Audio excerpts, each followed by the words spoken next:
Next patient, Havudong, please report to exam room number 3. I was actually at the hospital to get a vasectomy when I happened to see our school's most popular girl getting an ultrasound. Her results clearly showed she was 8 weeks pregnant. Honestly, before she could even process the news, I was the one who started panicking. See, 8 weeks ago, after a night of drinking, things happened between us. I took her first time, but she didn't say a single word about it. She just leaned against the wall and ran off. I wanted to take responsibility, but she never even gave me the chance. Now, standing right in front of her, she doesn't even seem to notice I'm there. Wait, just one time and she's already pregnant. Hearing that, I hesitated for a second before asking, "Is that baby mine?" Havudong jumped when she realized it was me.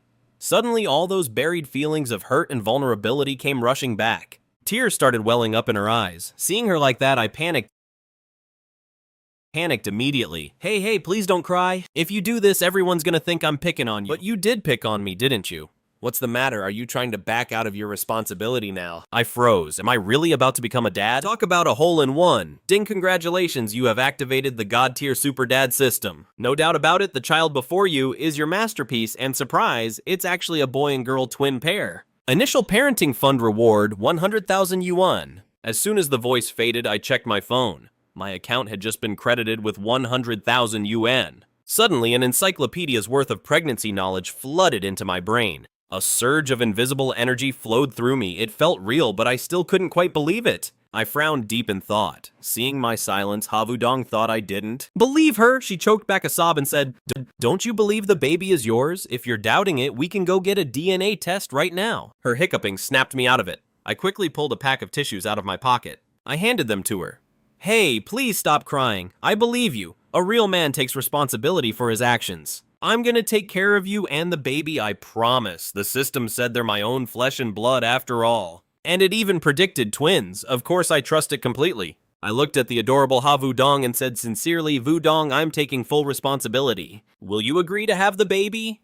Hearing that she nervously clasped her hands together, she smoothed her hair and whispered, "And how exactly do you plan to do that? We haven't even graduated yet. Neither of us has a job or a steady income." "Sweetie, don't worry, I've actually saved up a good amount of money already. I'll work twice as hard to make more. I want to give you and our baby a happy home. I spoke with total conviction, terrified that she might still say no. After listening to my long speech, she suddenly let out a little giggle. "All right then, you said it, I'll have the baby for you." She tried to sound a bit upset, but on the inside she was over the moon. The truth is, she's had a crush on me since freshman year. Not only am I good looking, but I'm also pretty talented. Otherwise, she never would have let her roommate drag her out for her first time drinking, getting so wasted that she ended up falling right into my arms. Afterward, I took her out for lunch. When we finished, I walked her all the way back to her dorm. "You've had a long day today. Go inside and get some rest. I'll take you back to the hospital tomorrow. I'll always be here to take care of you. Don't worry about a thing. I've got everything covered. I'll be by your side for both you and the baby. We're going back for another checkup tomorrow, for a full checkup." She agreed immediately, a look of joy flashing across her face, and I couldn't help but smile too, humming a little tune as I head back to my room. In the afternoon, I finished that project I took on early so I can hand it in. Adding the 100,000 yuan from the system earlier, my secret stash has now hit over 200,000 yuan. I've got to find a place to rent soon. Vudong is pregnant and staying in the dorms just isn't working out anymore. System alert. Host needs to take the baby for a full checkup. To make traveling easier, the host is rewarded with a fully equipped Xiaomi SU7. A Xiaomi SU7, man, this system is freaking awesome. I woke up the next morning and found a car key sitting on the table. Without a second thought, I grab it and bolt straight for the campus parking lot. As soon as I get there, a sunset purple Xiaomi SU7 catches my eye immediately. Then, full of excitement, I hop into the driver's seat. I drive straight to Vudong's dorm and pull out my phone to call her. "Hey Vudong, are you up yet? I'm waiting downstairs for you. Let's head to the hospital for your prenatal checkup, okay?" "Sure, just give me about 15 minutes to get ready." Vudong feels a warmth in her heart. Seeing how much I care about her and the baby in her womb makes her feel so happy. Not long after, Vudong comes jogging down the stairs. Seeing that, I quickly rush over to hold her steady. "Honey, be careful, you might fall." Hearing that, her little face turns bright red. For a moment, I'm completely mesmerized just staring at her. "You look beautiful today. Oh, you and your smooth talk, come on, let's go." I gently put my arm around Vudong and open the car door. "After you, my lady." My constant teasing has her face blushing like crazy. She immediately fires back. "Hey, who are you calling your wife?"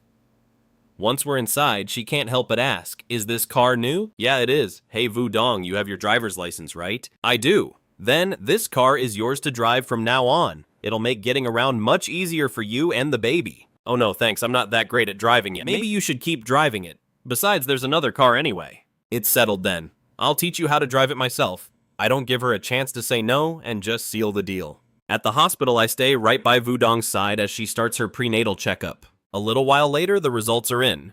The baby is developing perfectly. Just as the two of us are about to leave, someone suddenly appears in front of us. "Bak, what are you doing?" Tuan is my roommate. He was there for a checkup too, and I never expected to run into him. Seeing him, I pulled Chu Tone to a corner and whisper something in his ear. "Hello, sister-in-law." Seeing Wudong's face turn red again, I was about to tease her a bit more. But then the system notification rings in my head again. Host's first time taking the baby for a checkup detected. Reward the most beautiful penthouse in Golden Mansion. Host gifted the Xiaomi SU7 to Wudong. Reward 1 Maybach. Holy crap, this system is insane. I'm absolutely pumped right now. A Maybach S680 worth over 3 million yuan. The best penthouse in Golden Mansion worth over 5 million yuan. My total net worth is almost at 10 million yuan now. Turns out as long as I treat Wudong and the baby well, the system will keep showering me with rewards. Thinking about that, my love for Wudong grows even deeper.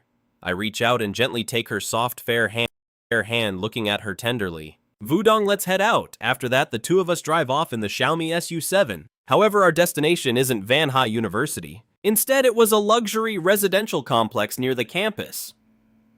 Wudong stared at the high-rise building in front of her, completely stunned for a moment. "Where are we? Aren't we going back to the dorms? This isn't school. This is Golden Mansion, our future home." "Our future? You actually bought a place here." "That's right. You're pregnant now, so staying in a dorm definitely won't work anymore. I bought this so I can take better care of you every day." "But this must have cost a fortune, didn't it? Where did you even get that much money?" I obviously couldn't tell her the system just handed it to me. So I just made up some random excuse to cover it up. "Anyway, we should find a time to move in here soon, okay?" "You mean we're moving in together?" "Isn't this a bit too fast? Is Kobach going to show his true colors once we start living together?" But what he just said makes sense. I really can't stay in the dorms forever like this. "Babe, what are you thinking about so intensely?" Who are you calling your wife?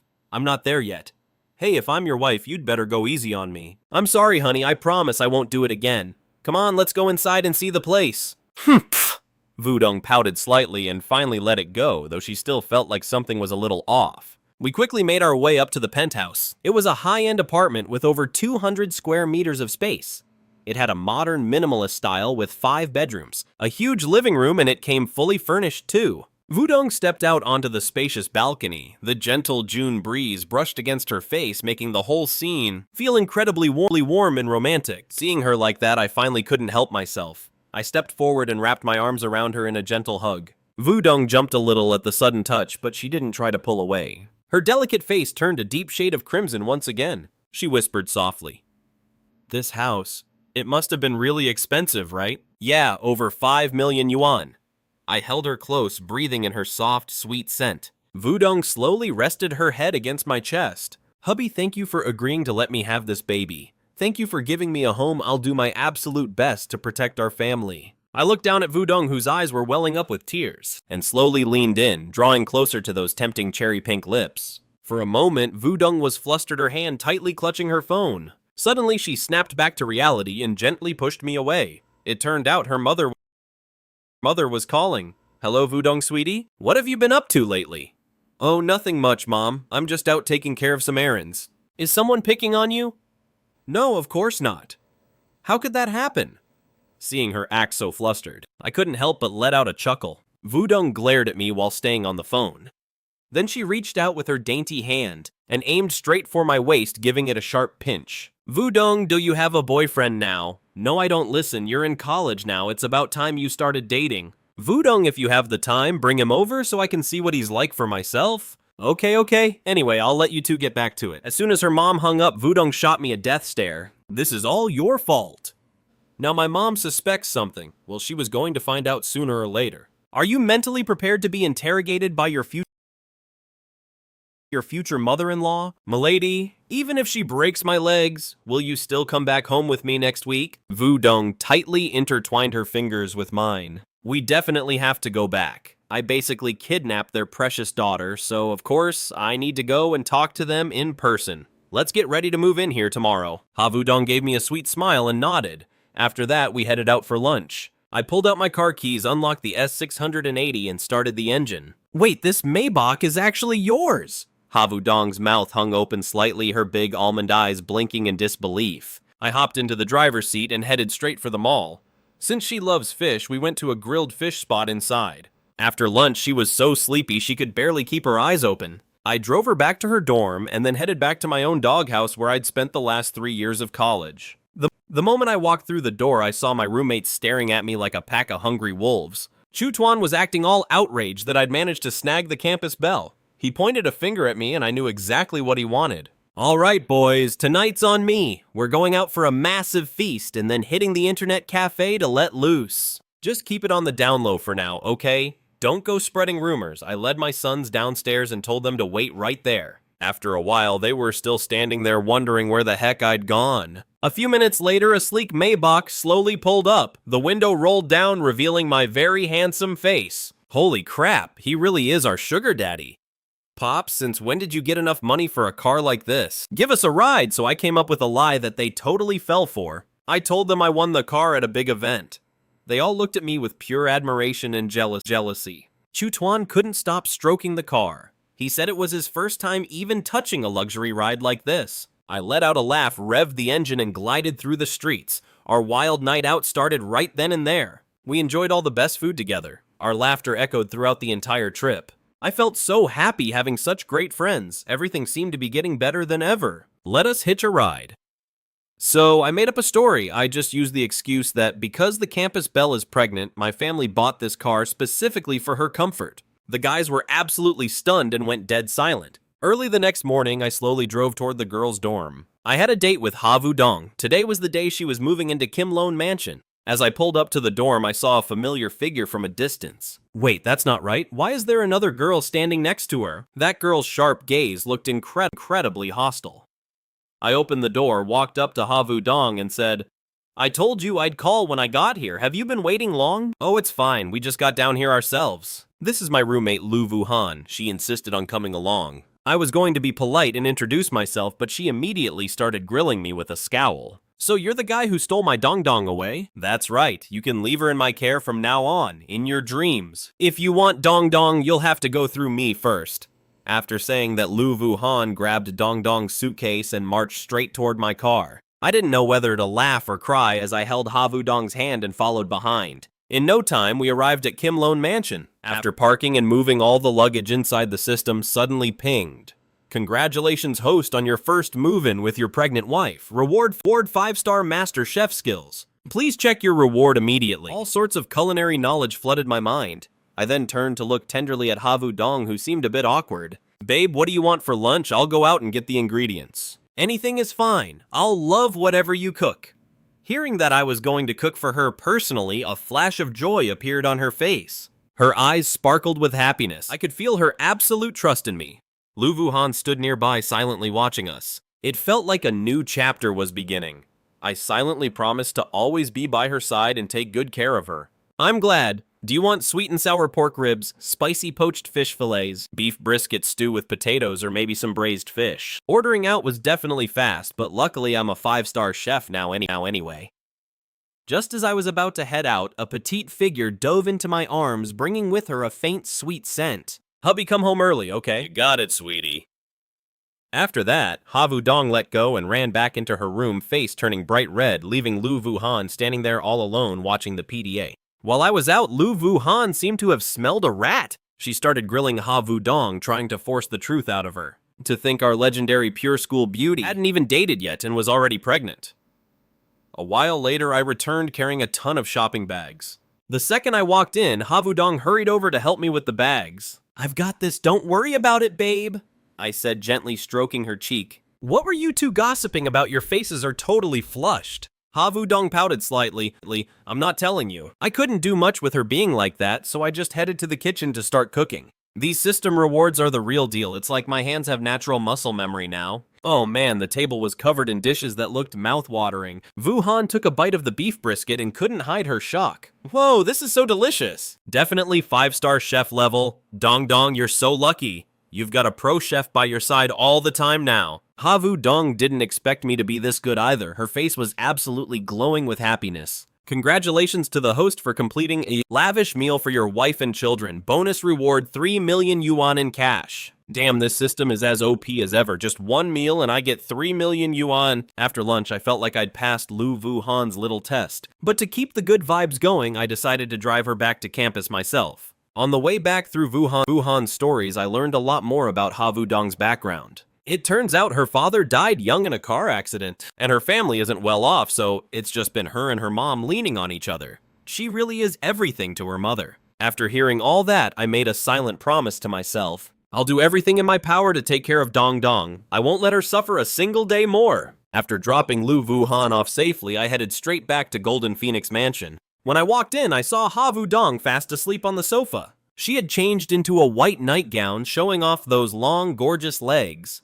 She looked stunning. I tiptoed over to the sofa, kneeling down to just watch the sleeping beauty. Thinking about her tough childhood and how hard she and her mom had it, my heart just ached for her. I'll be a great husband for you, Vu Dong. She must have heard something because she stirred and made a tiny sound. I gently scooped her up and carried her slowly toward the master bedroom. It was around 5 p.m. by the time Havu Dong woke up. Pregnant women really do get sleepy easily. She looked around and not seeing me, she tiptoed toward my room. Seeing me working at the computer, she suddenly popped her head out from behind, giving me a real jump. Then Havu Dong reached out her arms, acting all cute and needy. Hubby daddy. Hearing that, I gently pulled Havu Dong into my arms. Her scent was so pure and fresh, something really special, not overpowering at all. It was a soft, faint fragrance like the quiet air in a valley. Without even realizing it, I closed my eyes, my lips moving toward that sweet, soft spot as we lost ourselves in a kiss. God, you're so annoying, hubby. Havu Dong tried to push me away a bit, but I held her tight. Having no choice, she just had to go along with me. After a sweet and passionate afternoon, I decided to take Havu Dong shopping in the evening for some future essentials.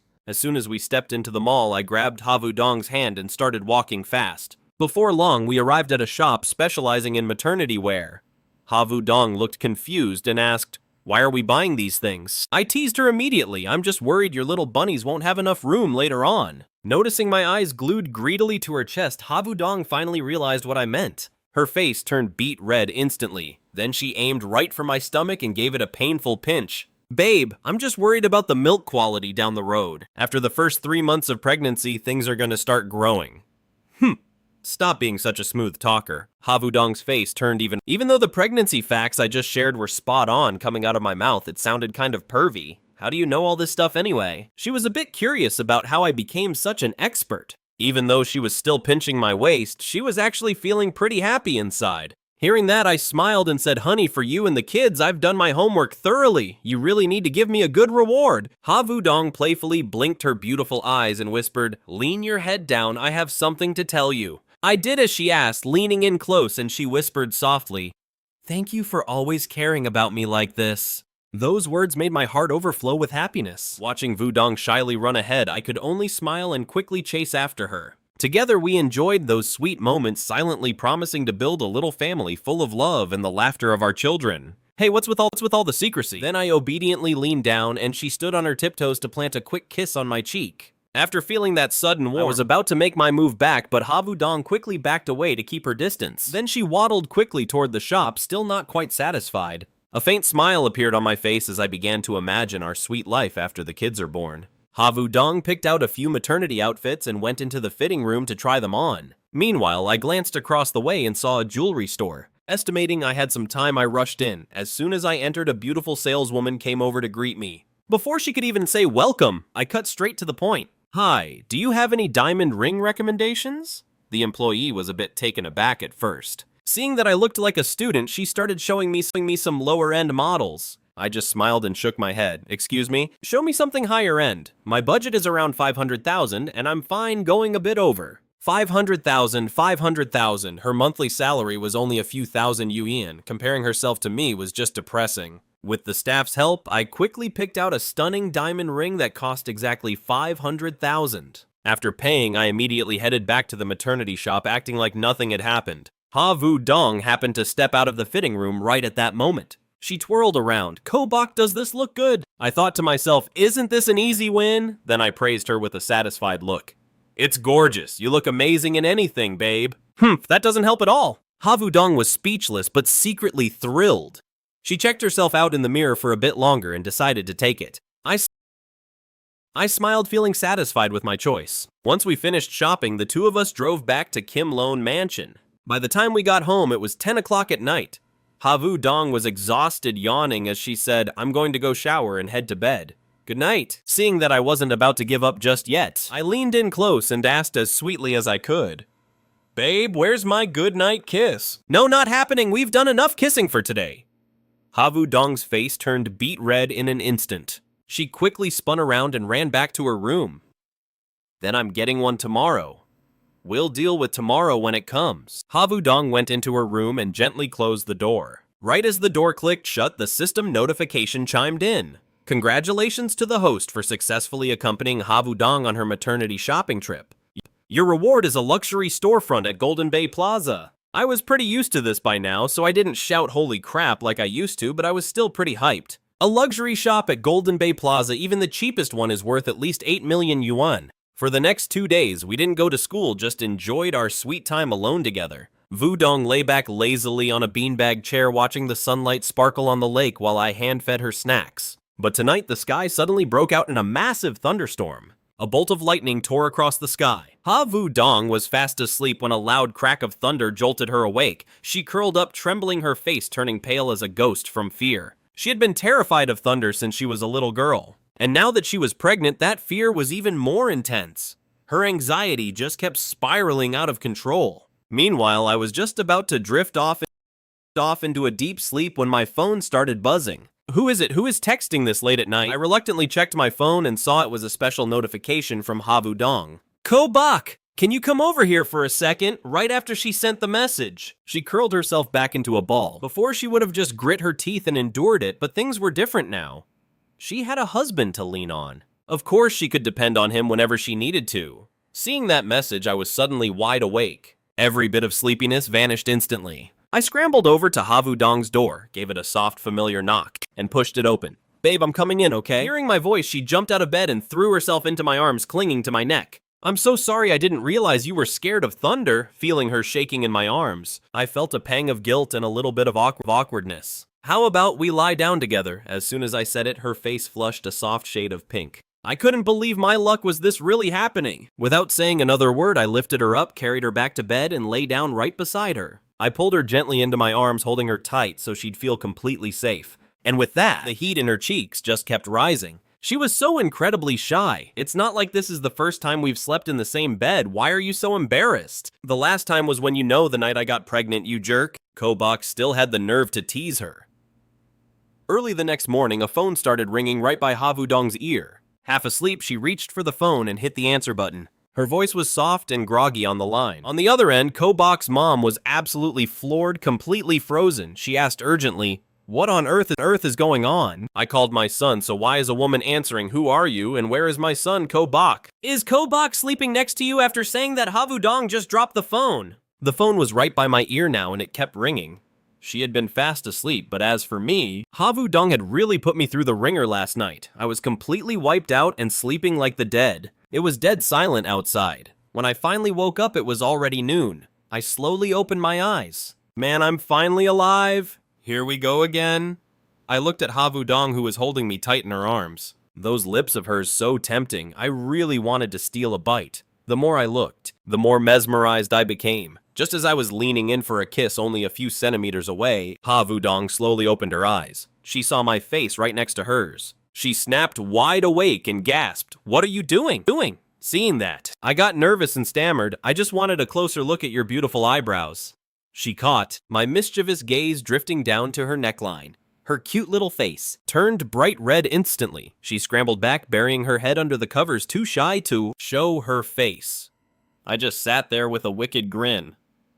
My babe is even sweet when she's scolding me. I really wanted to just take her right then and there. While I was daydreaming about some steamy scenes, a ringtone suddenly went off. It was my mom calling again. I didn't think much of it and hit answer. Hey mom, what's up? Why are you calling so early? You brat, tell me right now, where were you? Last night I was at the dorm, hearing that mom yelled back a few minutes ago, "A girl answered your phone, did you sneak into the girl's dorm or something?" I was stunned. Then, I quickly checked my phone. There were several missed calls from mom, but the first one had actually been picked up. I looked at the phone, then at Havu Dong, who was fast asleep. I lowered my voice. "Mom, I'll explain later," and then I hung up. On the other end, seeing her son hang up on her mom was about to explode. That little punk actually dared to hang up on his own mother. I'm so furious I could die. She turned to see my dad playing on his phone nearby and barked, "Old man, if you've got nothing to do, go wash the vegetables." Meanwhile, after hanging up, I tiptoed out of the room. I listened to the call recording and realized I was in deep trouble, so I called her back immediately.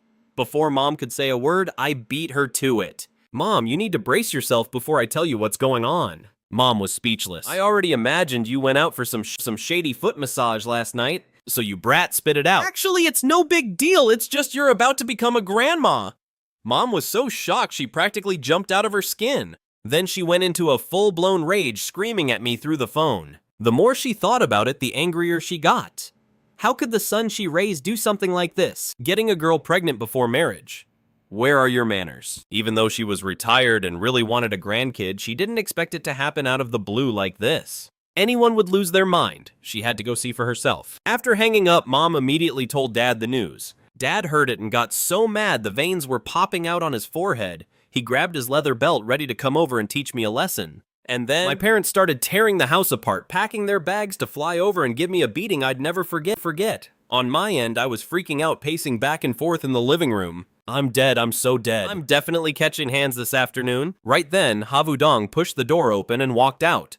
Seeing my worried face, she looked completely confused. "Kobak, what are you doing?" "Oh, nothing, honey. You're up. Are you hungry? Let me make you breakfast right now." With that, I reached out and playfully squished Havu Dong's cute little face. Most of my frustration just melted away instantly. A little later, I served up a steaming bowl of minced pork and mushroom porridge. Seeing Yu Tong slurping it down with such gusto made me feel so happy. Well, what's done is done. At worst, I'll just have to take a few good hits from my folks. Hey, 20 years from now, I'll still be a legend. While Yu Tong was eating, I decided it was time to break the news to her. After hearing it, she couldn't even swallow her porridge. Her eyes went wide and her cute little mouth hung open. She was totally frozen. She looked completely stunned, like she had no idea what to do. I pulled Yu Tong into a warm hug and said softly, "Don't be scared, honey. We had to face this eventually. Besides, my parents are actually pretty chill. Once they see what a beautiful daughter-in-law they're getting, they'll be over the moon." But I'm still shaking. Do you think your mom will think I'm, easy? Seeing her worry, I explained exactly how my mom thinks, and let her know the old folks were coming over this afternoon specifically to give me a beating. Hearing that she actually cracked a little smile, she seemed way less tense. Then she got curious and asked, "So how do your parents usually hit?" "Well, my dad has his legendary airy heirloom belt, and my mom has her sacred clothes hanger. They even tag team and take turns hitting me. If mom finishes and is still fuming, dad takes over until he's the one blowing off steam. They really play off each other. You must have been such a troublemaker. Especially since you were just trying to get frisky with me." Hey, how is a husband kissing his wife considered frisky? We're not there yet." "We aren't even married," she stammered, giving my chest a playful little punch with her soft hand. After that, we started daydreaming together about how sweet our life would be once we're married. I teased Yu Tong so much that her whole face turned beet red. She couldn't take it anymore and made an excuse to go to bed just to hide from me. I just picked her up bridal style and carried her toward the bedroom. The second I reached the gate of our complex, my ear got snatched. Ow, ow, ow. "Ow, mom, we're out in public. At least let me keep a little bit of my dignity." My mom, Zhang Shulan, twisted my ear, looking absolutely disappointed. "What did I tell you about how to behave? Getting a girl pregnant like this? And then renting such an expensive place? Are you trying to go broke?" I shot a look at my dad Gu Jingguo pleading for help, but the old man just mouthed back, "Sorry, son, you're on your own. I'm probably gonna have to take a swing at you later myself." Unbelievable, Dad. Finally, I managed to usher them both inside. Mom looked around, and while her anger simmered down a bit, she immediately remembered why she was here. "Where's my daughter-in-law? She's sleeping. I'm gonna go start dinner." I bolted into the kitchen to seek refuge. Yu Tong only likes my cooking anyway. When Mom heard that, she rolled her eyes so hard they almost got stuck, but she bit her tongue for the sake of her future grandchild. Just as the chicken finished stewing, the delicious aroma lured Yu Tong out. She walked into the living room, still half asleep. Goodbye, that smells amazing. Before she could finish her sentence, she spotted the two elders sitting there all formal and serious. It was like a little bunny wandering into a tiger's den. Yutong's face turned bright red and she spun around to bolt back to the room. Mom immediately slapped Dad's arm. Look at that face of yours, you're scaring my daughter-in-law away. Dad looked totally offended. I didn't even do anything, I rushed into the room to calm her down. Yutong came back out and I made the official introduction. Mom, Dad, this is Yutong. And Yutong, these are my parents. Mom beamed. Wow, you're even prettier in person than in the photos. She was grinning from ear to ear, unable to hide her joy. She immediately slipped the family heirloom bracelet onto Wudong's wrist. Wudong, this bracelet is a welcoming gift from me to my daughter-in-law. If this little rascal ever dares to bully you, I'll handle him myself. After saying that, Mom shot a look at Dad, giving him the signal. Honey, take your son outside and have a little talk with him. Once they were out the door, Dad silently pulled off his leather wolf buckle belt. You little brat, how dare you get her pregnant before the wedding? Let's see if I don't break your legs today. I closed my eyes, bracing for the impact. Just as the belt was about to come swinging down, a beautiful figure suddenly rushed over and threw her arms around me. Sir, please don't hit Kobak. Wudong was in tears, shielding me with her body. Kobak didn't do anything wrong. It's because I really love Kobak. Dad's hand froze midair. I was stunned too. I never thought someone as delicate as Wudong could be so brave just to protect me. I gripped her hand tightly and made a vow to my father. Dad, I promise to spend the rest of my life taking care of her. Dad let out a long sigh and put his belt back on. Fine, let's go inside and eat. We can't let my grandchild go hungry. The dinner was incredibly warm and full of laughter. My parents couldn't stop praising my cooking. After dinner, Mom mysteriously pulled me aside into a corner. She pressed a bank card into my hand. There's 1 million yuan in here. It's the retirement money your father and I have been saving up. Now that Wudong is pregnant, you two should go buy a house in Vanhai City right away. Renting like this isn't stable for a family. Looking at the gray hair at my parents' temples, my heart tightened and I pushed the card back. Mom, there's no need to buy one. Mom's voice turned serious. Take it and buy a house. How can you get married without a home? This is for your future. Don't make me worry any more than I already am. Take it and build a good life for both of you. I straightened my back, acting all cool and casual for a moment. Mom, this place isn't a rental. I actually bought it outright. Silence filled the room for about 3 seconds. Then Mom suddenly smacked me on the forehead. You little brat, did you rob a bank or something?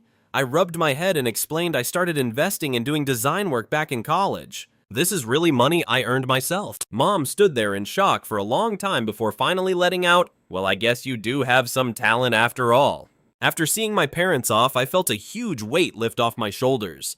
I'd finally made it through that ordeal. In the dead of night, I opened the bedroom door only to find a stunning figure lying on the bed. Entering the room, the gorgeous school beauty was asleep in my bed.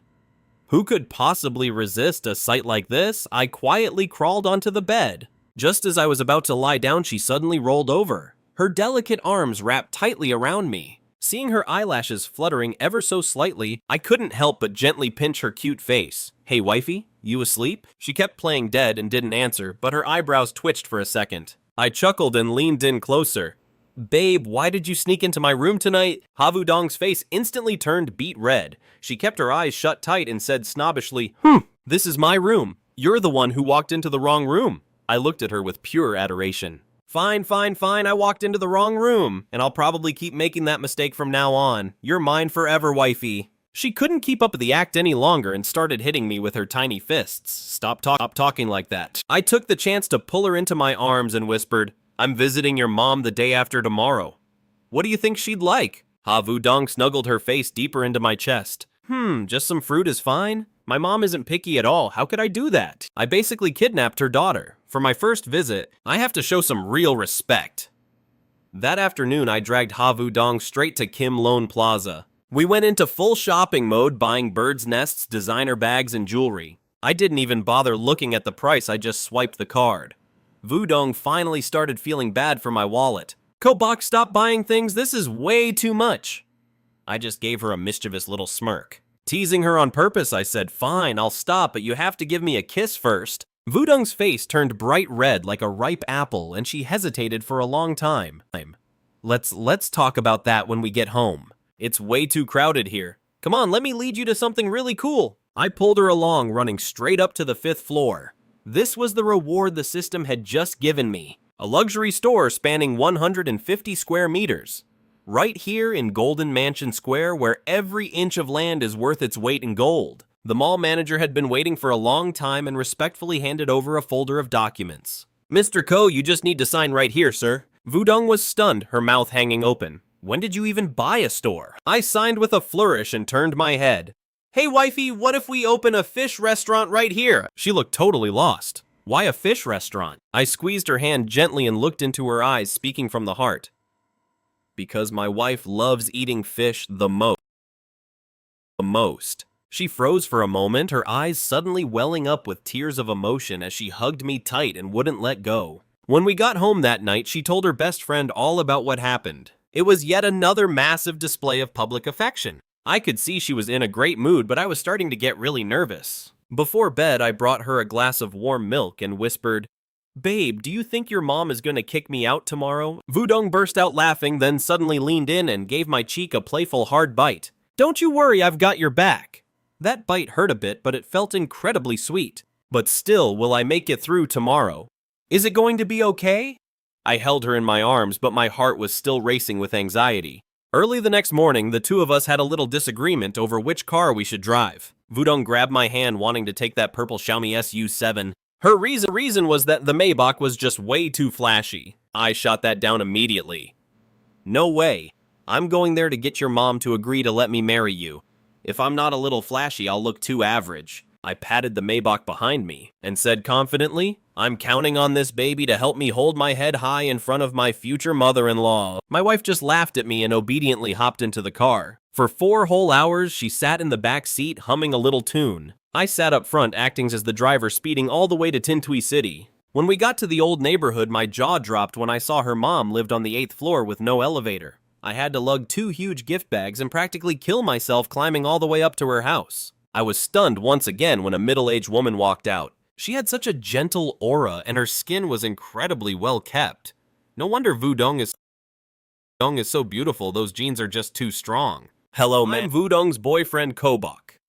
The mother-in-law took the gifts with a smile and invited us in for lunch. The table was covered with every single dish that Wudong loves to eat. Trying to show off, I spent the whole meal peeling shrimp and serving food with the utmost care. The mother-in-law watched the two of us acting all lovey-dovey, then suddenly smiled and asked, "So how did you two meet?" Now that is a killer question. Wudong and I looked at each other and said in unison, "At a school party, ma'am." A spark flickered in her mother's eyes. She clearly knew the truth, but didn't say it, giving a smile that sent shivers down my spine. After lunch, she looked at the pile of expensive supplements and jewelry on the floor and finally got down to business. She stared at the two of us. The tension was thick enough to cut with a knife. Her tone remained as gentle as before. Dung, is there something you're hiding from me?" When she's like this, she looks calm, but it feels like the eye of a storm. But the reality was nerve-wracking. Wudong gripped his hand tight and took a deep breath. She finally spilled it. "Mom, the truth is I'm pregnant." "I'm pregnant!" As soon as those words left her mouth, the air in the room completely froze. His mother-in-law's eyes nearly rolled to the back of her head. He quickly stood up straight. "Ma'am, it's all my fault. Please hit me, yell at me, do whatever you need to do to vent your anger. I swear I won't fight back." His mother-in-law took a long, sharp breath. She pointed toward the bedroom. "Dong, get in here, now." The moment the door slammed shut, his heart felt like it was stuck in his throat. 10 minutes later, the two of them walked out. His mother-in-law's face had softened slightly, but she was still dead serious. "Goodbye, you said you'd take responsibility. So what exactly is your plan, ma'am, as long as you give us your blessing?" "Tomorrow, I'll take Wudong to get our marriage license, and I promise we'll have a wedding like no other." "Pretty words don't pay the bills. I won't let my grandchild grow up living on thin air." She hit the nail on the head, but he was already 10 steps ahead. He pulled out his phone. "Ma'am, look at this. I've already bought a house at Golden Mansion in Van High City. Both our names are already on the deed." His mother-in-law took the phone from him. The moment she saw it, her eyes clearly lit up. Adding her daughter's name was a simple move, but it was the ultimate clincher. Also, even though I haven't graduated yet, I've been investing and making good money, supporting Wudong and the baby. Definitely won't be a problem. His mother-in-law let out a heavy sigh. She shook her head helplessly. Kid, since you've already made your bed, I can't exactly tear you two apart now, can I? Havu Dong's eyes immediately welled up. Thank you, ma'am. He was so overwhelmed that he almost dropped to his knees to kowtow right then and there. Suddenly, her expression turned stern again. Goodbye, you better remember what you said today. If I ever find out that Dong Dong is suffering because of you, I will never forgive you. Don't you worry, ma'am. If I ever do anything wrong to her, you can have my head on a silver platter. That night, his mother-in-law actually let them stay in the same room. Talk about a god-tier assist. Havu Dong's face was beet red with embarrassment. Let me go change into my pajamas. Wife, since your mom already said yes, don't you think it's time to call me something else? He took the chance to act all cute. Hubby, she muttered, giving him a playful glare, but her voice was as sweet as cotton candy. Right then, a cold ding sound echoed in his mind. Congratulations, host, for passing the mother-in-law's challenge. Reward a penthouse at Era Gardens in Jingshui City. Lucky draw triggered. Would you like to spin? In his head, he made a silent prayer sacrificing the luck of his roommate Chu Ton, who always had to hit hard pity on every banner. Please give me something good. Congratulations, you've received a free shop renovation voucher. The system even added a little note. It was supposed to be a better luck next time result, but thanks to the successful sacrifice of your roommate, fate has been forcibly altered. Toan buddy, I'm so sorry.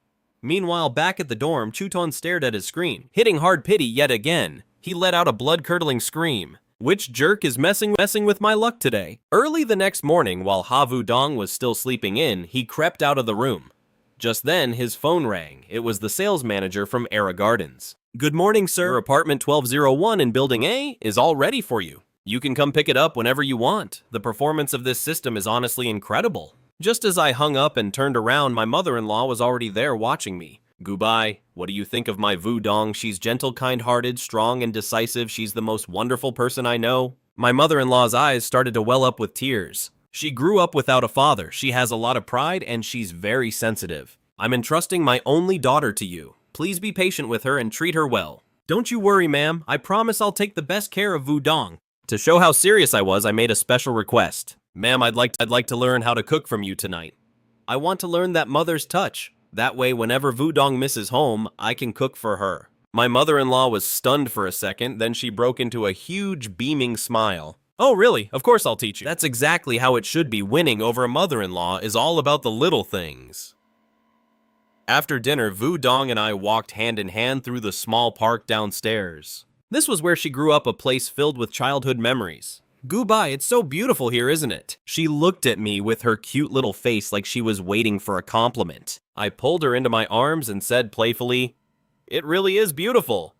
But you just called me the wrong name. You should call me hubby. Vu Dong's face instantly turned bright red. She whispered, I'm still not used to it. I lifted her chin and teased, just say it a few more times and you'll get used to it in no time. She blinked her big watery eyes and softly mumbled, Hubby? Hey, hubby. Hearing that one word made my knees go weak. Just as I was about to lean in, a meow suddenly came from the bushes. A chubby tabby cat crawled out. Vu Dong's eyes lit up. Xiao Li, you still remember me? My wife, who was just acting all shy, suddenly turned into a total cat servant. I was just about to reach out and pet it, but it snobbishly dodged me. Vu Dong smiled and handed me a bag of treats. If you want to pet him, you've got to pay the toll. Typical, it only wants to be friends if there's food involved. After the little cat finished eating, it finally behaved and leaned its head in for a rub. Looking at Vu Dong's peaceful profile under the streetlights, I felt like this moment was just absolutely perfect. Later, back in the room, lying on my familiar bed, I said with a secretive grin, Honey, I'm taking you somewhere amazing tomorrow. Where are we going? Vu Dong asked. Are you hiding something from me again? It's a good thing, I promise, but you have to give me a kiss first, then I'll tell you. She hesitated for a second, then leaned in to kiss my cheek. I saw that coming and quickly turned my head, landing a perfect direct kiss right on those cherry blossom lips of hers. It felt long and sweet like a spring breeze and summer rain. Vu Dong gave me a playful, annoyed little punch. Didn't I say just the cheek? I shamelessly pulled her into a tight hug. Silly, you told me to kiss you. She gave my waist a sharp little pinch. She finally calmed down. All right, tomorrow I'm taking you to see our new house. A real surprise was waiting for her. The girl in my arms finally settled down. Her breathing became steady as she drifted off. Tomorrow when she sees that it's a penthouse at the Flower Era Gardens, I wonder what her face will look like. The next morning, while I was enjoying breakfast, Wudong suddenly turned red and hit me with a killer question. Hey, why are you so good at that? Was that really your first kiss? Tell me the truth.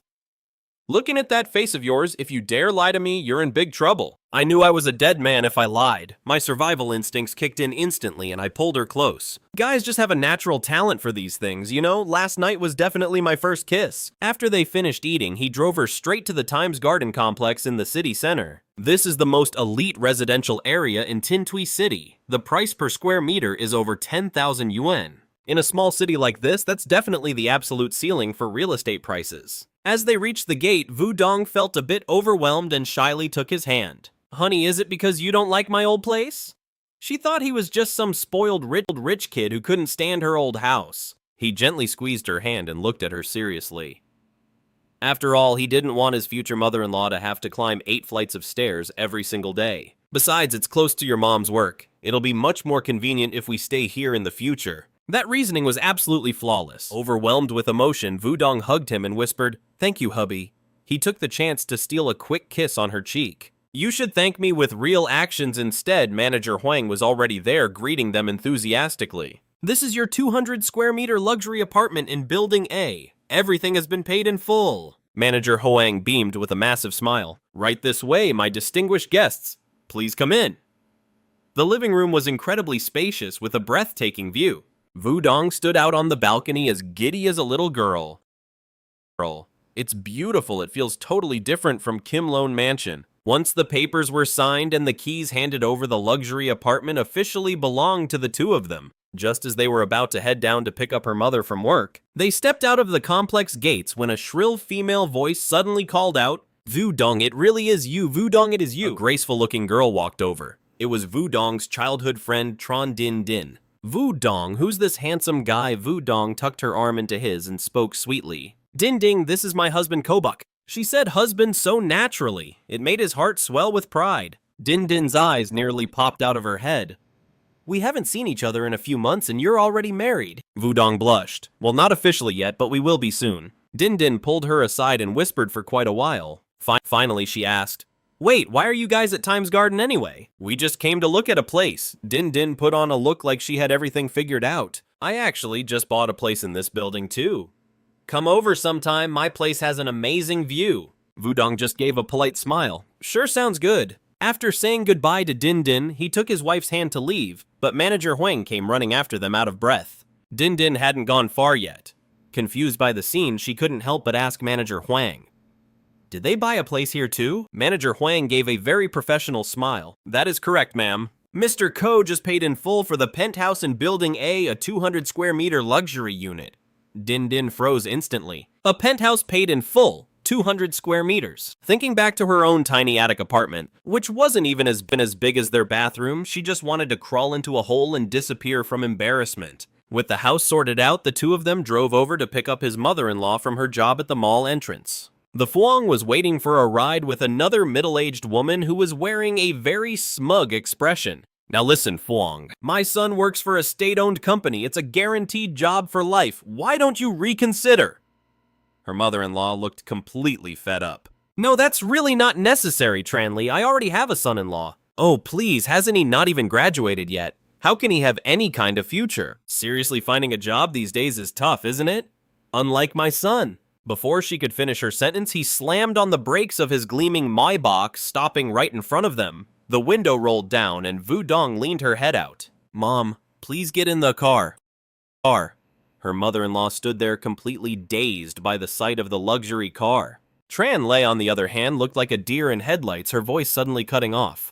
Mom, let's get in. Let's head home and get dinner started. He gave a polite smile as a greeting. Ha Wudong added fuel to the fire. Mrs. Tran, would you like us to give you a lift? Tran Li's face turned beet red as she frantically waved her hands. No need. My son will be here to pick me up in a bit. Her mother-in-law straightened her back, opened the car door, and hopped inside. She turned back to Tran Lei and said, Well, my son-in-law is here for me, so I'll be going now. The car began to pull away. Looking through the rear-view mirror, he saw Tran Li standing all alone, huddled at the bus stop. Inside the car, his mother-in-law touched the leather seats, looking a bit anxious. Sweetie, this car must have been incredibly expensive, right? She was likely worried about the massive gap in their family backgrounds, fearing her daughter might be mistreated. He quickly reassured her. Don't you worry, Mom. My parents are very open-minded people. Only then did she finally let out a sigh of relief. Watching her daughter and son-in-law looking so in love through the mirror, she couldn't help but chuckle to herself. As soon as they got home, he didn't say a word and headed straight for the kitchen. His mother-in-law tried to help, but he just smiled and gently pushed her back out. Before long, 4 main dishes and a soup were served on the table. Steamed fish, beef, stir-fried with onions, every single dish was one his wife loved. His mother-in-law took a bite and her eyes lit up. My goodness, your cooking is even better than a professional chef's. Seizing the moment while she was enjoying the meal, he got straight to the point. Mom, about my place at Floral Gardens once the renovations are done. I want us all to move in together. She paused, her first instinct being to decline. That's too much money, honey. This old house is still perfectly fine. Listen to me. You should return that place. He was prepared for this and pulled out his trump card. Mom, it's closer to your work and there are no stairs to climb. Most importantly, for the sake of Wudong and the baby, we need the best living environment possible. At the mention of her grandchild, her heart softened and she silently agreed. During the afternoon nap, his wife was dozing off in her room. She was sleeping soundly, looking as cute as a little piglet. Not wanting to wake her, he quietly slipped out of the house. First, he dropped his mother-in-law off at work, then headed straight to the interior design company. At 5 p.m., Ha Wudong woke up. Realizing he wasn't home, she immediately jumped on a video call to check on him. Learning he was busy with the new house, she felt a wave of affection, then suddenly had a strange idea. She wanted to cook him a delicious meal herself. But the moment she stepped into the kitchen, the smell of the cooking oil hit her. Her stomach did a flip and she rushed to the bathroom to throw up. Exhausted, she slumped onto the sofa, tears streaming down her face. When he and her mother walked through the door, they were met with this heartbreaking sight. Ha Wudong's eyes were bloodshot and her voice was raspy. Honey, I wanted to cook for you, but I'm just so tired. His heart sank. He pulled her into his arms and gently wiped the tears from her eyes. You silly girl, what were you doing in the kitchen? He looked at her pale, delicate face and gave a stern, protective command. The kitchen is a forbidden zone for you. I'll handle all the housework, do you hear me? Ha Wudong leaned into his chest. The discomfort from earlier seemed to vanish completely. She nodded obediently. Yes, I understand. Standing nearby, her mother watched them and quietly slipped into the kitchen with a satisfied smile on her face. Because of morning sickness, she couldn't really eat much of anything. By the time they reached the riverside for a walk, Ha Wudong's stomach was already starting to protest. As they passed a famous shop that was trending online, her eyes suddenly lit up. Hubby, I want the strawberry flavor. How could he possibly resist her at a time like this? He gently kissed the back of her hand. How about this, babe? You just sit here and wait for me, okay? Seeing that the line was pretty long, he told her to find a seat and rest first. While he was standing in line, a young guy with a K-pop hairstyle approached Ha Wudong from the opposite side. Hey, beautiful, can I get your number? Ha Wudong politely declined. Sorry, I'm married. The guy glanced around and seeing her all alone, he assumed she was just lying to him. Oh, come on, stop playing. I just want a way to stay in touch. Why are you being so stuck up? He walked over holding a large strawberry ice cream, staring the guy down with a cold, piercing gaze. Didn't she already tell you she has a husband? Well, I'm her husband. The guy looked up and saw that he was half a head taller than him. With eyes as sharp as knives, terrified, he immediately lost his nerve and slunk away into the crowd. If you ever see him again, just call me and see if I don't handle him. Here's your ice cream, I got you the extra special kind. The sundae was actually huge. After eating only half of it, Ha Wudong felt like she couldn't take another bite. She gave him a pitiful puppy dog look. Hubby, I can't finish it. He helplessly took it from her, and in just a few bites, he had finished the whole thing. Wait, did you plan this from the very beginning? She playfully stuck her tongue out and pulled him along as she ran ahead. To their surprise, at the end of the riverwalk, an old man was sitting by his cart with only one candied hawthorn skewer left. Ha Wudong pointed at it excitedly. That's the same grandpa who used to give me candied hawthorns when I was a little girl. To help the old man go home early, he bought it immediately. Ha Wudong took the skewer smiling with the pure joy of a child. Grandpa, do you still remember me? The old man's cloudy eyes suddenly brightened as he looked at her closely. You're that little girl who used to love my candied hawthorns back then. This last strawberry skewer, I'm giving it to you as a gift. The old man's kind smile and the bright red treat in her hand instantly transported Ha Wudong back to her childhood days. To thank him for looking after her all those years ago, he quietly left a 100 bill on the stall. On the way home, she was really eating that treat with so much gusto. Hubby, do you want a bite? I gave a sly smirk and shook my head. No, unless... Just as she popped the last piece into her mouth, I wrapped my arm around her waist and leaned in for a deep, lingering kiss. I licked my lips and smiled. Yeah, that was definitely sweet. Ha Vu Dong's face turned beet red from embarrassment as she started chasing me to hit me. Kobok, how dare you steal my candy? I shamelessly held out my hand. Steal? Who said I was stealing? I was just tasting my wife's flavor. As the car pulled into the apartment complex, they saw a man who was all prepped and powdered up, holding a bouquet of flowers and blocking the way. It was Lai Keat, that high school class president who was as clingy as a leech. When he saw Ha Vu Dong step out of the Maybach, the fake smile on his face instantly froze, but he still had the nerve to push forward. Hey, Vu Dong, I heard you were back. I got these flowers for you. Li Keat. I'm married. Please have some self-respect. Vu Dong, what kind of future could that boyfriend of yours possibly have? I've just started working at a prestigious firm. But before he could even finish his sentence, I stepped right up beside her. If you dare bother my wife again, I'll break your damn legs. I gave him one last kick to the butt, sending him face-planting right into the dirt. Li Keat struggled to get back up, shot me a hateful glare, and then scurried off. Finally, the day had come to say our goodbyes. Downstairs, my mother-in-law's eyes were red with tears as she solemnly handed the household registry book to Ha Vu Dong. Dong, take this. Remember to come back and visit us often, okay? At that moment, Vu Dong finally couldn't hold back anymore and burst into tears. I felt a lump in my throat too, and I squeezed her hand tight. Mom, don't you worry. I'll make sure to bring her back to see you all the time. As the Maybach slowly started to pull away, I watched through the rearview mirror as my mother-in-law's figure grew smaller and smaller, but she stayed right there watching us until we were out of sight. By the time we got home, my wife had cried herself to sleep. Looking at her, she seemed like a precious little kitten, and I didn't have the heart to wake her up. I carried her inside princess style all the way into the house. In the elevator, we ran into an older lady from next door. My girl shyly buried her face in my chest like a little ostrich. It was the cutest thing ever. Back in Van High life finally started getting back to normal. For the past few days, Ha Vu Dong has been swamped with graduation prep. She's been working her tail off on her thesis defense. As for me being the top student in the department, I'd been exempted from the defense a long time ago. With my graduation already secured, I was just chilling in the living room watching movies. My wife was both impressed and jealous, so she came over and gave my cheek a playful hard bite. Oh my gosh, why, how did you get out of your defense? I rubbed the tooth marks on my face and gave her a smug grin. What can I say? Your husband is just too brilliant. They knew they didn't have to worry about me. She groaned, but I could see the pure admiration in her eyes. After saying that, she blushed and scurried back to her room. I touched the damp bite mark on my face, thinking to myself, now that I have the household registry book in my hands, maybe it's time to start planning an epic proposal. On the day of her thesis defense, Ha Vu Dong got all dressed up. I have to admit, she looked so good it should have been illegal. Looking at her, I just wanted to hide her away from the world. Hubby, do I look pretty? She did a little twirl. I pulled her into a hug and said, beautiful. You look gorgeous in anything, babe. After dropping her off at the defense room, I didn't just wait outside like a good boy. Instead, I pulled on a baseball cap. I snuck in through the back door and took a seat in the very last row. Up on the podium, Ha Vu Dong was confident and poised, delivering her presentation flawlessly. She looked absolutely stunning. The guys sitting near me were completely dazed, staring at her. Well, she is the campus belle after all. I heard she's already taken. I wonder what lucky jerk ended up with her. Sitting right next to them, I couldn't help but smirk, trying my best not to burst out laughing. I was beaming inside. That lucky jerk is me. As soon as the defense ended, I hurried out.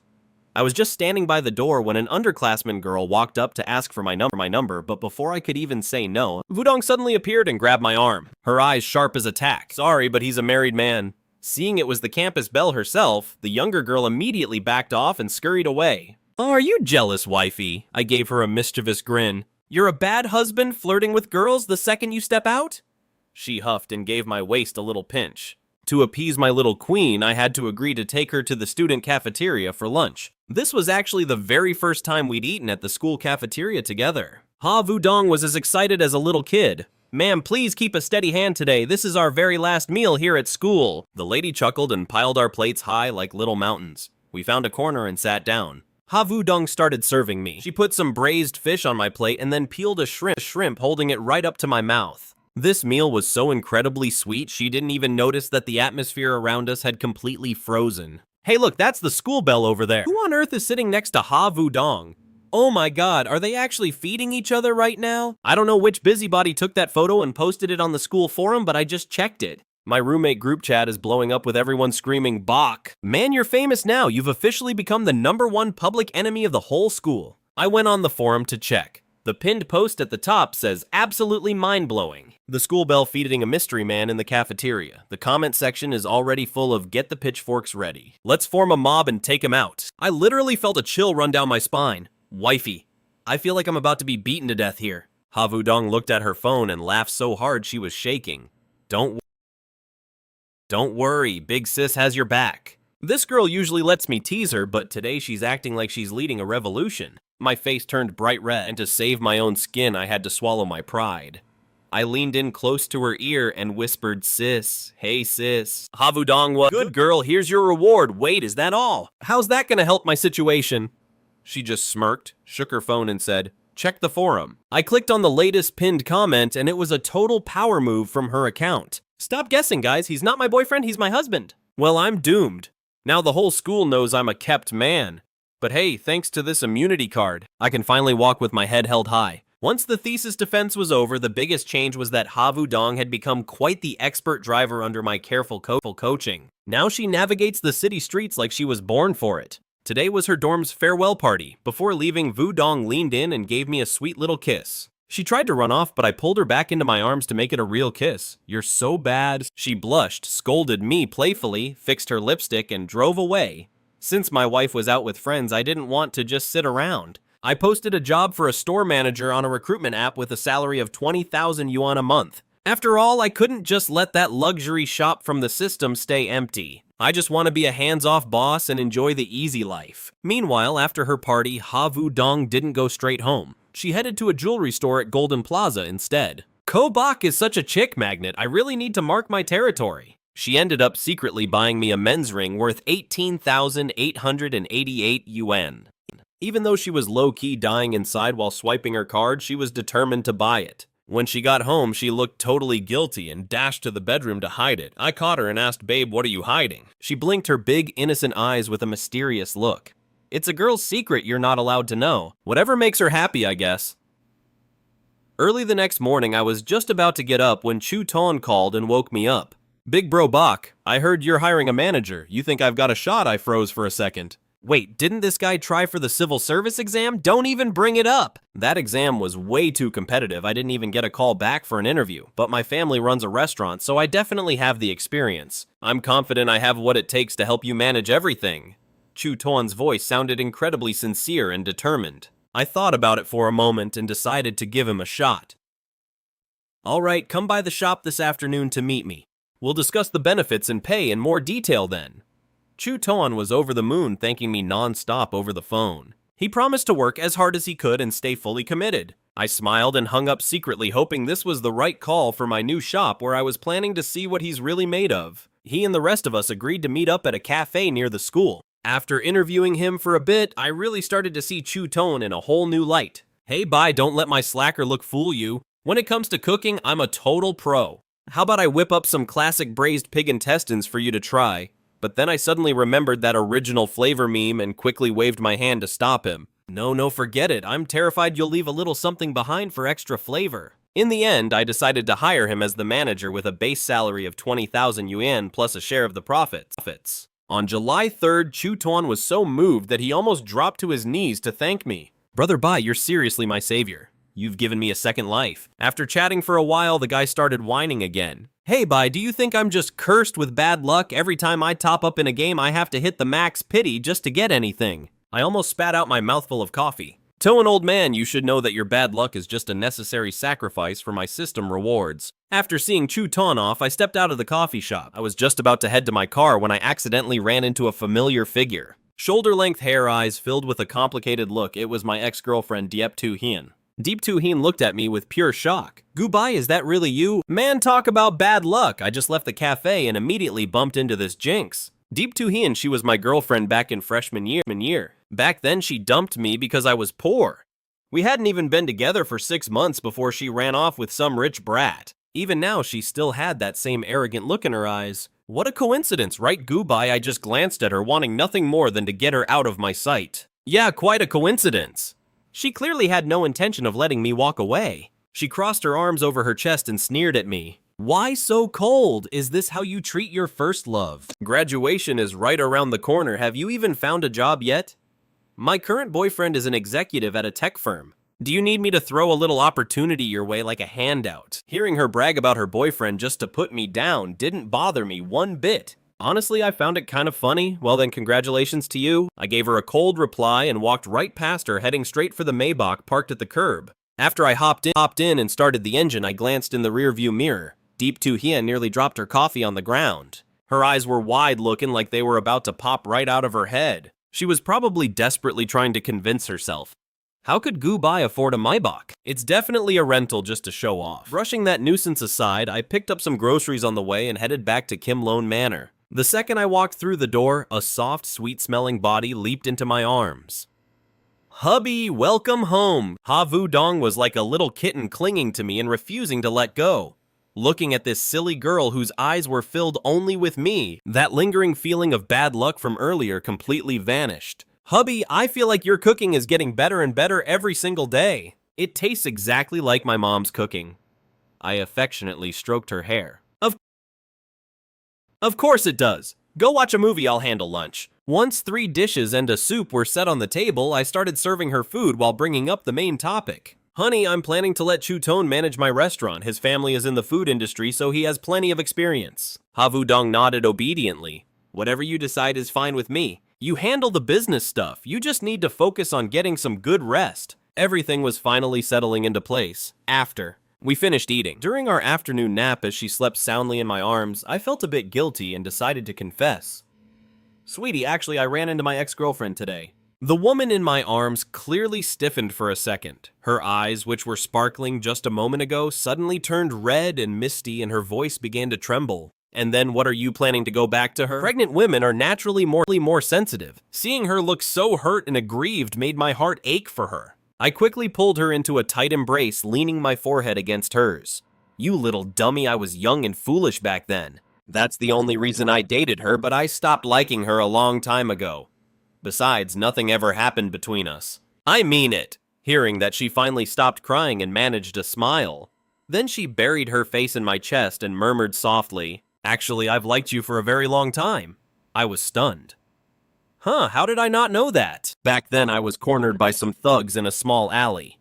You were the one who saved me, though you probably don't remember it anymore. But I've always kept it engraved in my heart. It turns out we were destined to be together all along. I was about to make a solemn vow to treat her right for the rest of my life. But just as I raised my hand, her soft palm covered my mouth, stopping me from making the oath. I believe you. After comforting my wife, I spent the afternoon driving my Maybach to pick up my roommate Chu Ton to sort out the decorations for the restaurant. The moment Chu Ton got into the car, he started raving. Holy crap, riding in a luxury car like this really makes a man feel alive. I casually tossed him a crumpled voucher. Quit your yapping and hold on to this. We're going to the design company to pay the bill in a bit. Chu Ton looked at the thing in his hand, which looked no different from a grocery receipt. His face went pale. Bye, are you for real? You're going to pay with this scrap of paper. I just stayed silent and gave him a mysterious smile. Everything was going exactly according to my plan. The Maybach glided through the busy streets. Chu Tuan kept flipping the paper over and over, looking completely skeptical. A new future was unfolding before our eyes. A place where the ghosts of the past would no longer exist. I will protect this family's happiness at any cost. Bye, you're serious about this. You really think you can pay the bill with this piece of junk you're trying to pay for high-end renovations? Don't screw me over, man. Just wait and see. We arrived at the top interior design firm in Yunhai City. The office was decorated so lavishly it looked like a palace. The saleswoman was polite, but there was a clear look of doubt in her eyes. Chu Tuan's hands were shaking as he held the voucher. He whispered to me, "Bye. I'm so embarrassed right now. Is this really going to work?" Chu Tuan took a gamble and handed the voucher over. Miss, can we use this?" The employee took it and glanced it over, and her expression changed instantly. This isn't a normal voucher. This is a supreme gift voucher issued by our head office in extremely limited quantities. There are only 5 of these in the entire country. In the very next second, the branch manager came scrambling out, bowing so low he might as well have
been glued to the floor. I am incredibly sorry for the poor reception, distinguished guests. Quick, bring out our finest coffee immediately. Chu Tuan sat on the leather sofa watching the manager hand over his business card while groveling and flattering us. He was totally shell-shocked. Even after we walked out of the company, Chu Tuan still hadn't processed what happened.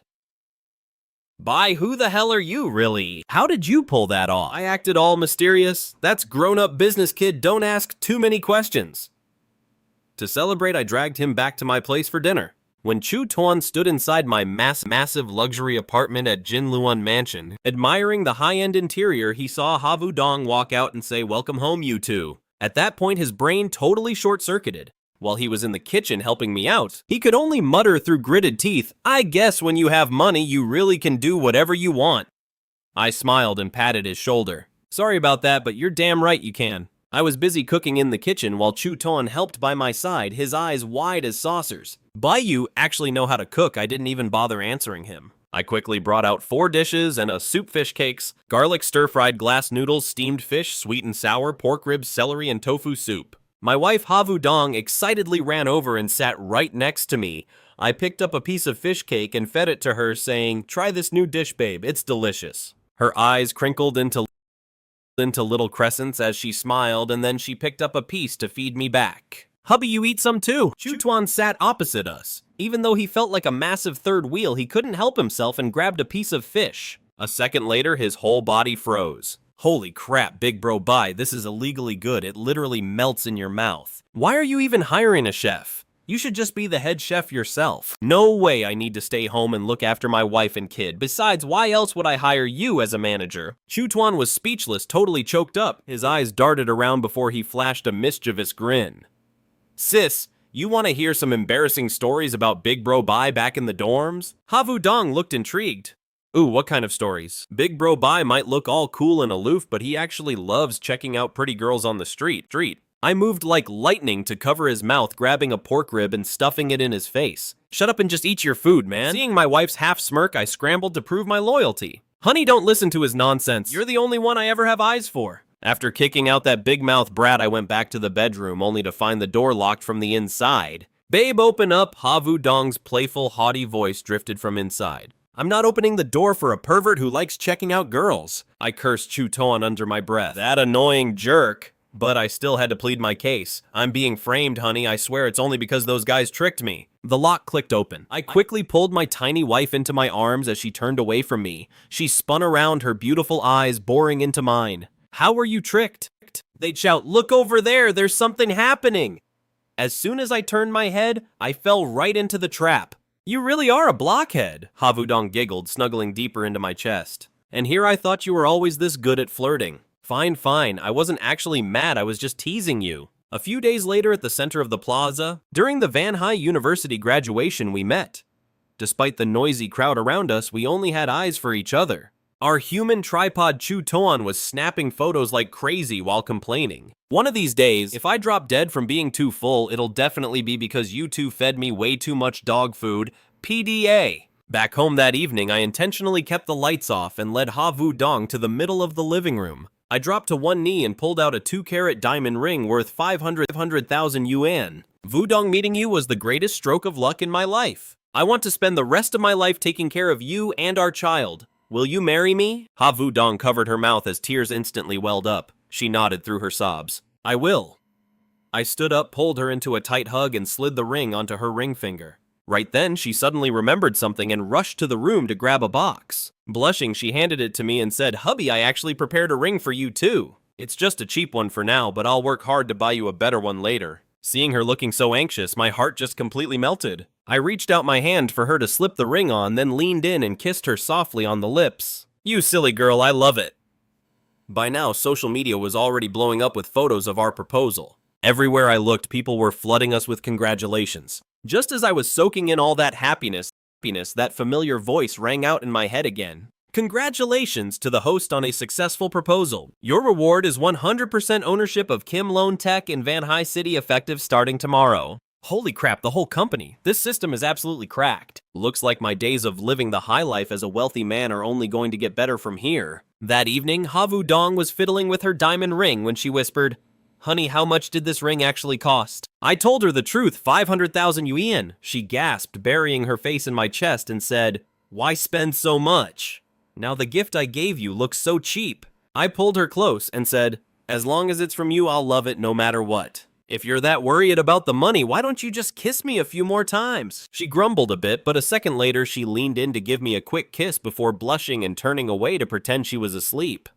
Early the next morning, I suddenly got a call from an unknown number. Mr. Gu, hello, this is Deepening, the chairman of Kim Loan Tech. I'd like to discuss handing over the company to you. Man, this system really works fast. I decided to finish breakfast, left a note for my sleeping wife, and drove straight to the office. When I arrived, Deepening was there to greet me in person. He seemed a bit shocked to see such a young new boss, but his attitude was incredibly respectful. After signing the papers, I officially became the new chairman of Kim Loan Tech. To get a feel for things, I decided to do a little secret inspection. Most departments seemed fine until I reached the R&D department on the 5th floor. As soon as I stepped out of the elevator, I ran right into someone I really didn't want to see. Deep Too-Hien stood there with her arms crossed looking at me with a sneer. Oh, if it isn't Gu-Bai? How did you even get in here? A guy like you actually made it into the R&D department. Looking at her face just made me want to laugh. You work in R&D too. Do you even know how to write a single line of code? I don't, but my boyfriend is the boss here, so I can do whatever I want, she said, looking incredibly smug. I gave a cold laugh. Wow, your boyfriend must be a real big shot then. After that, I just turned and walked into the office. The moment I entered the R&D area, the atmosphere felt as dead as a graveyard. Everyone was working overtime with miserable expressions. Then I spotted my old roommate in the corner, Chung Truck Thin, with massive dark circles under his eyes. Bae, is that you? What are you doing here? Chung Truck Thin jumped quickly, pulling me to the side. Don't be stupid enough to join this dump, man. They make you work overtime constantly. Just as he said that, a fat balding guy came charging over. That was Tang Hao Nian, Deep Too-Hien's boyfriend. Hey, are you the new guy? You just got here and you're already daring to bully Too-Hien. He pointed a finger right in my face and barked, scum, like you needs to get lost right now or I'll have security beat you up and throw you out. I calmly sat down and replied, you've got a big mouth. And what if I don't leave? Tang Hao Nian let out a frustrated growl and pointed at Chung Truck Thin. You two know each other, right? Fine, then both of you can get the hell out of here. Chung Truck Thin couldn't take it anymore and tried to pull me away. Let's go by! I don't even want to stay in this trashy place for another second. Right at that moment, the company's general manager, Lu Van Duck came rushing in looking frantic. Tang Hao Nian's face instantly changed as he scurried over to snitch. Manager Liu, you got here just in time. Before those two could even finish their sentence, Liu one day completely ignored them, walked straight up to me and bowed a full 90 degrees. Chairman Gu, my apologies for being late. Do you have any instructions? The entire office suddenly went dead silent. Tang Horan's expression froze instantly. It was written all over his face, looking exactly like he'd just swallowed a whole fly. As for Zheng Zhezeng, he just stood there with his jaw dropped, staring at me like I was some kind of alien. I calmly stood up, brushed a non-existent speck of dust off my sleeve, and gave Tang Horan a cold, piercing look. Let's go. In 1 hour, I'm calling a full staff meeting for the entire company. It's about time we took out some of the trash around here. During the meeting, I sat in the head chairman's seat, scanning the entire room with a sharp gaze. Everyone as of today, Gu-Bai will be the new chairman of Jinluan Technology. Mr. Deepening has officially resigned. The crowd below erupted into thunderous applause. Only Tang Horan and Deep Tuxian looked pale as ghosts, as if they'd been forced to eat a whole bucket of bitter melon. A new leader always starts with 3 fires to clear the way. For my first fire, I'm gonna burn out the rot within this company. I locked eyes with Tang Horan and spoke in a freezing tone. Manager Tang Horan has been abusing his power and bullying the staff. Someone like him has no place at Jinluan Technology. Tang Horan was still desperately trying to lie his way out. What proof do you even have? I smirked, pulled out my phone, and connected it to the sound system. A split second later, a recording of his and Deep Tuxian's arrogant voices blasted through the entire hall. My boyfriend is the manager, I can do whatever I want. The whole room broke into an uproar. Everyone looked at them with pure disgust, as if they were literal garbage. Under their stares, Tang Horan completely lost it. Exploding in a fit of rage, he yelled, "Go ahead and fire me, then I'm not afraid of you." I simply waved my hand dismissively. If I fire you, I'd have to pay you severance, and I'm not about to be that stupid. However, the company is short on security guards and janitors. I think you two would be a perfect fit for those roles. After saying that, I didn't even bother giving them a second glance. I turned to Liu Wande and announced that from today on, Zhang Zhezheng would be the new manager of research and development. After the meeting was over, Zhang Zhezheng chased me into the office, his face still twisted in total shock. Brother Bai, are you really making me the manager? I patted him on the shoulder and said, hey, why wouldn't I? I believe in your skills, man. Just go for it. If the sky falls, I'll be the one to catch it. Once I finished cleaning up the mess at the office, I turned down a few drinks because I had a hungry little kitten waiting for dinner at home. When I walked through the door, Yudong was right there clinging to me like a koala. Hubby, welcome home. I gave her nose a playful little pinch. Hang on, babe, I'll go whip up some dinner for you right now. As I was putting food on her plate, I asked Honey, how about we go register our marriage on July 7th? Her cute little face turned bright red and she gave me a shy, sweet nod. That afternoon, I took my wife for a checkup. In the ultrasound room, the doctor looked at the screen with a wide smile. The babies are developing perfectly. Both of the little ones are doing great. Ha Yudong and I both stared at her eyes wide. Both. There are 2 of them. That's right, congratulations, you're having twins. At that moment, Ha Yudong rubbed her belly, her face glowing with a happiness that seemed to overflow. I'm actually going to be a dad and to twins no less. I drove a glowing Ha Yudong home, my heart racing with excitement. The moment we stepped inside, the familiar chime of the system rang out in my head again. Congratulations to the host for completing the prenatal checkup. A reward of $5 million has been transferred to your account. Staring at that ridiculously long string of numbers on my bank app until my eyes went blurry, then looking over at Yudong sitting next to me, I couldn't help but think this girl is the real winner in life, isn't she? Now that we have this kind of cash in the bag, the next step is to give my wife a wedding registration day she'll remember for the rest of her life. On July 7th, at 9 in the morning, I woke my sleeping beauty with a kiss while she was snoring away like a little piggy. Hey babe, did you forget what day it is? Yudong just mumbled sleepily. Who cares what day it is? It's July 7th. It's the day we're going to get our marriage license. She shot up like a spring instantly. Half an hour later, we were already standing at the doors of the marriage registration office. The moment I held that red certificate in my hand and saw the 2 of us smiling so sweetly in the photo, I was overcome with emotion. Babe, I finally officially made you mine and brought you home. She gave my cheek a little pinch. Silly, haven't I basically been living at our house forever anyway? Right after I posted our happy news on social media, my mom called, but she wasn't looking for me. She wanted to talk to Yudong. After she hung up, Yudong flashed me this totally mischievous grin. Hey, hubby, did mom tell you that now that we're married, you have to hand over all your bank cards to your wife? Seeing her trying to act all bossy while still looking so shy and cute, I couldn't resist teasing her a little. All right then, let's head over to the bank right now. As soon as the car pulled up in front of the bank, Yudong started to panic. Honey, I was just kidding, don't take it seriously. I unbuckled my seatbelt and led her out of the car. What's mine is yours, babe, let's go. At the teller window, I handed over my bank card and the marriage certificate we just received. I gave the order transfer every single cent in this account to my wife. The teller swiped the card and her eyes nearly popped out of her head. Her voice was actually trembling. Excuse me, sir. May I ask if this lady is indeed your wife? Once they verified everything, the transfer went through successfully. A few minutes later, Yudong looked at the endless string of zeros, popping up in a text on her phone, and her whole body just froze. Hubby, is that $20 million? I saw the look on her face and just smiled. Well, now you've got my life's blood in your hands. You better be extra nice to me from now on, okay? Just then, a middle-aged man in a sharp suit came rushing over with a huge welcoming smile. Wait please, dear guests, I'm Liu Yang, the branch manager. Would you two be interested in hearing about our exclusive savings plans? Inside the fancy VIP room, Liu Yang was all over us with advice. Leaving $20 million in a standard account is such a waste. If you put it in a 1-year fixed deposit, the annual interest alone would be $460,000.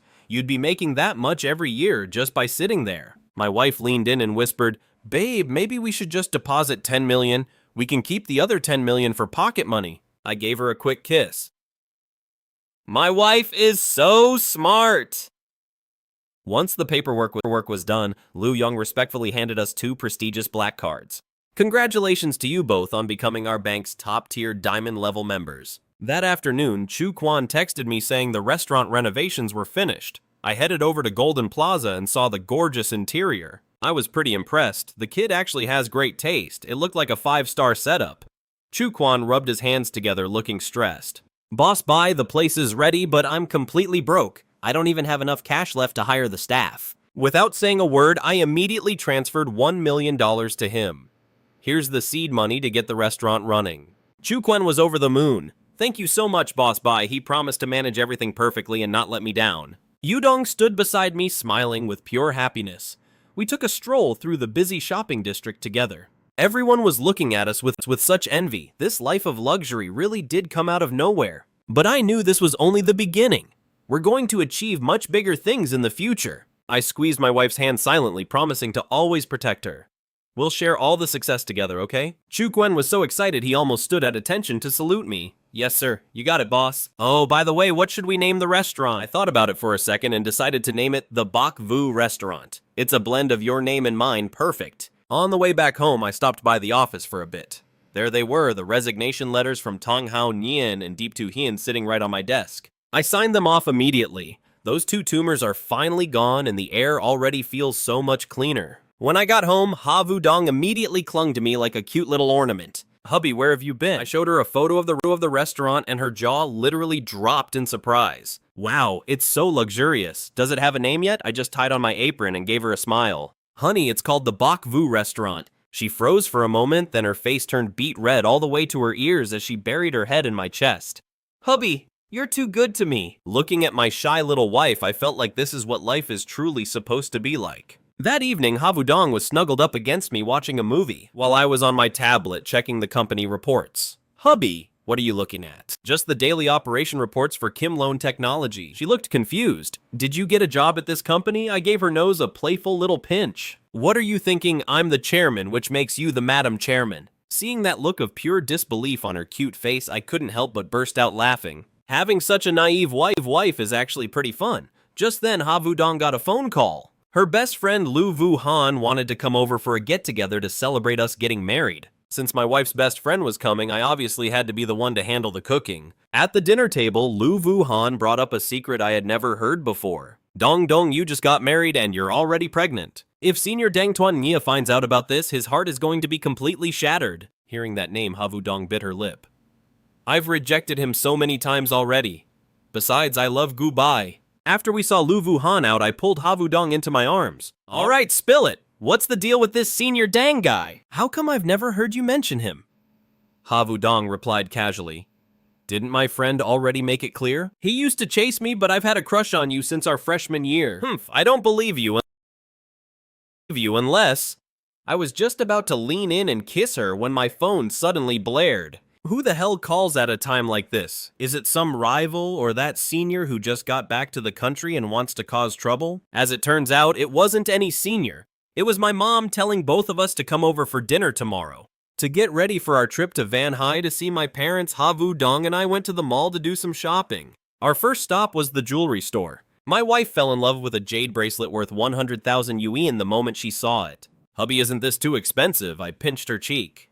You're the one in charge of the family's money, you decide. Next, we went to buy a fishing rod for my dad, who's a total fishing addict. I picked out a professional competition-grade rod priced at 60,000 yuan. Just as I was about to pay, Ha Vu-dong suddenly turned on the charm, looking at the shop owner with the most pitiful eyes. Sir, we really love fishing. Could you please give us a little discount? The owner's heart melted and he ended up knocking 10,000 yuan off the price. Watching my wife look so proud of herself, I thought to myself, this bargaining skill of hers is dangerously adorable. After we finished shopping, we went to get some Korean BBQ. We were busy feeding each other, showing off our happiness to the whole world when an uninvited guest suddenly appeared. This guy stood right in front of us, totally killing the happy vibe. And the person blocking our way was none other than Dang Tuan Nia, the legendary senior who had been chasing Ha Vu-dong for 4 straight years. Dressed head to toe in designer gear and holding a perfume bottle, he had a look of pure arrogance.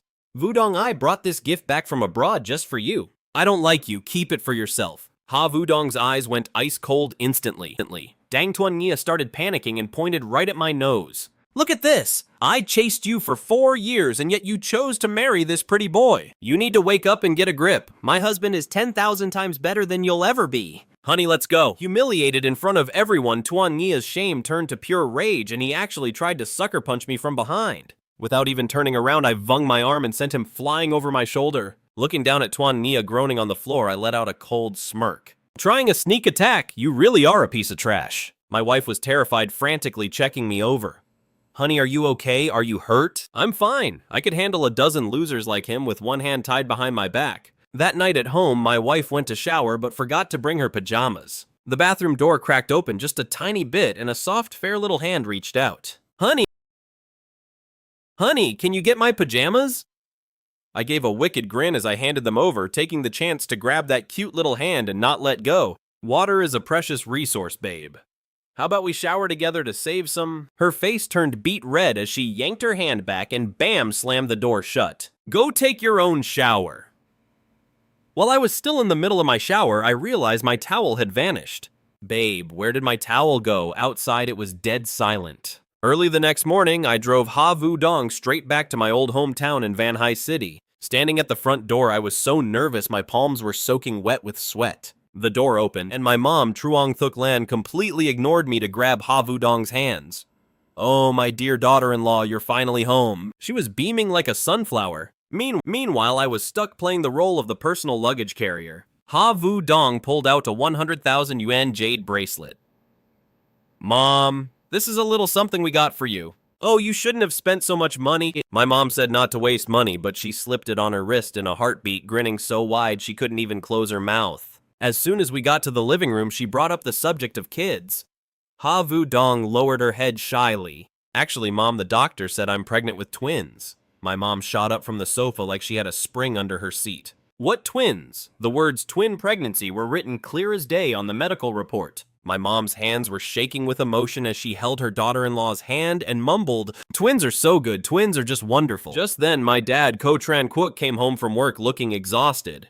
But when he saw the 60,000 yuan custom fishing rod his daughter-in-law bought him, his eyes sparkled. All his tiredness vanished in an instant. Then he saw the ultrasound scan, and he started grinning like an idiot, then rushed into the kitchen and gave me a massive slap on the shoulder. Good job, son. One shot and I get to be a grandpa to 2 grandkids at once. My dad, who was supposedly too tired to move, suddenly became super energetic and insisted on helping me cook. At the dinner table, Mom kept piling food onto Ha Vu Dong's plate until it looked like a mountain. My wife gave me a desperate look for help, so I had to quietly step in as the human garbage disposal for her leftovers. After we finished eating, I suggested we head back to our old school for a walk. Ha Vu Dong was all for it. When we reached the school gate, the guard spoke up. The security guard recognized me immediately.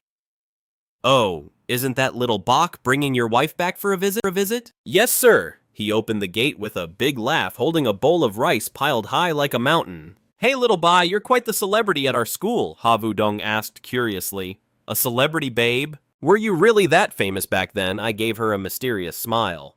Step inside and you'll find out. Strolling through this campus of a school known for producing top scholars, Ha Vu Dong suddenly stopped in front of the wall of fame for the national exams. She stared at a photo, her eyes widening more and more as she looked. Gubai year 2020, valedictorian of the science track in Yunhai City, 687 points. She turned to look at me with pure admiration. Honey, you were the top science student. How come you never told me about this? I played it cool and shrugged.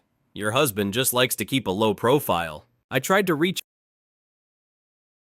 out and pinch her cheek, but she dodged me. While we were chatting, someone approached us. It was Mr. Q, my old homeroom teacher. Mr. Q, it's been a long time. He looked at me and then at Ha Vu Dong, grinning from ear to ear. Little Bai, you've got great taste. Your wife is stunning. Then Mr. Q started spilling some old stories. You kids have no idea, but back then, Little Bai was a total bookworm. He was handsome. So many girls were chasing him, but he didn't give them the time of day. He only had his head buried in books. Though to be fair, none of those girls were as pretty as you. After saying goodbye to the teacher, Ha Vu Dong looked at me skeptically. A bookworm, huh? Would a bookworm be holding me this tightly all day? Would a bookworm be this much of a flirt? I gave a wicked grin and whispered in her ear, that's because I'm only a flirt with you. After showing off at the school, I led Ha Vu Dong to a small pastel pink electric scooter. My wife looked completely bewildered. Honey, are we really going on this? I handed her a pink helmet. Yep, nothing beats the breeze on one of these. I'm taking you to the beach. Instead of complaining, Ha Vu Dong was thrilled. She swung her long legs over the back seat, wrapped her arms tight around my waist, and off we went. A CEO worth tens of millions riding an e-scooter to the beach with his beauty queen wife. Just thinking about the sight was pretty entertaining. Night at the shore, the moonlight stretching across the water looked like a painting. Excitedly, Havudong dragged me into some selfies, then spent a while wading barefoot in the water. Suddenly, she stopped in her tracks, blinking her big round eyes at me. "Hubby, I can't walk anymore." I saw right through her little scheme and teased her on purpose. Can't walk anymore, huh? Then I guess we should head home. She pouted. "I can't even walk back." I smiled helplessly and crouched down in front of her. "Hop on my queen?" Like a happy child, she lunged onto my back. I intentionally pretended I couldn't carry her, and as a result, I felt a sharp sting on my shoulder. "Babe, were you born in the year of the dog or something?" She laughed triumphantly, then pressed her face against my back and whispered, "Honey, am I heavy?" I weighed myself yesterday and I've gained a kilogram. There it was, the ultimate trap question. My survival instinct kicked in immediately. Not at all. You've got 2 little ones in your belly after all. It's only natural to gain some weight. Even if you don't lose it, I'll just eat more to match you. We can be a chubby couple together. As soon as I said that, she planted a surprisingly hard surprise kiss on my right cheek. I wasn't about to let that slide. After setting her down, I turned around. I pulled her into my arms. "You just snuck a kiss, so I have to return the favor. It's only fair." Under the moonlight, amidst the sound of the crashing waves, I locked lips with that little mouth that was about to argue back. I got home, finished showering, and lay down in bed. Havudong snuggled into my arms and suddenly went very quiet. "Honey, why do you love the ocean so much?" She rubbed her eyes, her voice sounding a bit choked up. "Because when he was still alive, my dad promised he'd take me to see it. Such a shame, so that was the reason." My heart ached as I pulled her closer, gently stroking her long hair. "Sweetie, from now on, I'll take you to every ocean in the world," I said, looking her in the eyes with total sincerity. "Can we take our wedding photos at the beach too?" She looked up, eyes shimmering with tears, and gave a firm nod. The next day, I took Havudong to visit the aquarium. Inside the underwater tunnel, the magical blue light felt incredibly romantic. But then a shark suddenly zoomed past, and Havudong was so scared she clung to my arm like an octopus. "Hubby, why don't the sharks eat the other sea creatures?" I laughed and explained. "Because they get free room and board here, so they're never hungry." Then she suddenly got bold and insisted on seeing the shark tank up close. She tilted her chin up, all proud. What's there to be afraid of anyway? But as soon as we got inside and she saw those great whites and gray sharks, she kept saying she wasn't scared while shaking like a leaf, holding on to me for dear life. This deep-sea phobia of hers, really only her husband can fix it. When we got home, my mom greeted us with so much energy. My heart skipped a beat for a second. If mom is in the kitchen, is this food even gonna be edible? I sneakily crept into the kitchen to scout it out, and it turned out to be my dad. The renowned chef was standing right there, giving careful instructions. Case closed! For their daughter-in-law, these two are really giving it their all. When the food was served, I immediately took a bite of a rib like I was testing for poison. It actually tasted pretty good. With a smug look on her face, Mom put a rib on Havudong's plate. "Vudong, give this a try." My wife took a bite and gave a super sweet smile. "It's delicious, Mom." It looks like in this house, the daughter-in-law is officially number 1. That afternoon, after packing our bags, the whole family prepared to head to the countryside to visit my grandparents. During our afternoon nap, the girl in my arms was tossing and turning like crazy. I held her tight. "Babe, are you feeling nervous?" She snuggled closer and whispered, Yeah. I gave her a soft kiss on the forehead. "Don't worry too much. My grandparents are really easygoing. Besides, you're carrying twins. They'll be more than just happy, they'll be over the moon." She looked up, her eyes filled with worry. "But do they favor boys over girls? What if I have 2 girls?" So that's what she was worried about. I patiently comforted her. Grandpa might be a little bit old school, but Grandma definitely isn't. She absolutely loves girls. And besides, who knows? Maybe it'll be a boy and a girl. She finally smiled. Could it really be that perfect? Watching her drift off into a peaceful sleep, I chuckled to myself, "Silly girl. Whether it's a boy or a girl is up to the husband anyway. It's not like I could blame you." After the nap, the family got ready to head to the countryside in Vonsun town. 2 cars, one after the other, pulled into the private villa in the village. Grandpa and Grandma were already at the door, eyes glued to the road. As soon as my parents got out, they called out Mom, Dad. Grandma didn't even give them a glance. She walked right past them and peeked into my car. Where's my granddaughter-in-law? Why don't I see her anywhere? Well, that's it. The son and grandson are just chopped liver. Now the new granddaughter-in-law is the real treasure. After parking, I turned around to look at Havudong in the back seat. She had fallen asleep at some point looking just like a sweet, well-behaved little kitten. I gave her a gentle nudge. Honey, wake up, we're finally home. She rubbed her sleepy eyes and mumbled, oh, we're here already. Havudong blearily opened her eyes, and there it was, a massive 5-story mansion towering over her. She was completely stunned. Wait, didn't you say we were going to the countryside? This looked more like a hidden palace. I helped the still dazed Havudong out of the car. My grandparents were already there to give us a warm welcome. Grandpa was still sharp as a tack, grinning from ear to ear. Bok Ni, you've filled out a bit. Grandma, with her kind face, immediately locked eyes on the girl standing behind me. Grandma, this is your granddaughter-in-law. Havudong quickly pulled out the supplements she'd prepared. Grandma, this is just a little something for our first meeting. Grandma kept saying she didn't need anything, but she wouldn't let go of my wife's hand, leading her straight into the house. Stepping into the main hall surrounded by mahogany furniture and lavish decor, my wife became as shy as a little kid. Take a seat, dear. Before long, Grandma's eyes drifted to her belly and she asked eagerly, how many weeks along are you now? Havudong shyly replied, it's been 14 weeks, Grandma. I dropped the big news right then. Grandma, the doctor said it's twins. Grandma's eyes lit up. Grandpa scrambled into the other room to grab 2 pairs of reading glasses. Grandma put on her glasses and pored over the ultrasound report I handed her. She read it over and over, and when she saw the words twin pregnancy, her eyes started to well up. She choked up and grabbed Grandpa's hand. This is wonderful. It's just wonderful, dear. Grandpa couldn't stop grinning either. Honey, go start dinner. Our granddaughter-in-law must be starving. Seeing them so happy made Havudong finally relax. A bright, happy smile lit up her face. At dinner, Grandma was like a food machine, constantly piling food onto Havudong's plate until it looked like a small mountain. Eat up, sweetheart. Grandpa watched her with a satisfied smile. My wife shot me a look begging for help. I expertly took over the extra meat she couldn't finish.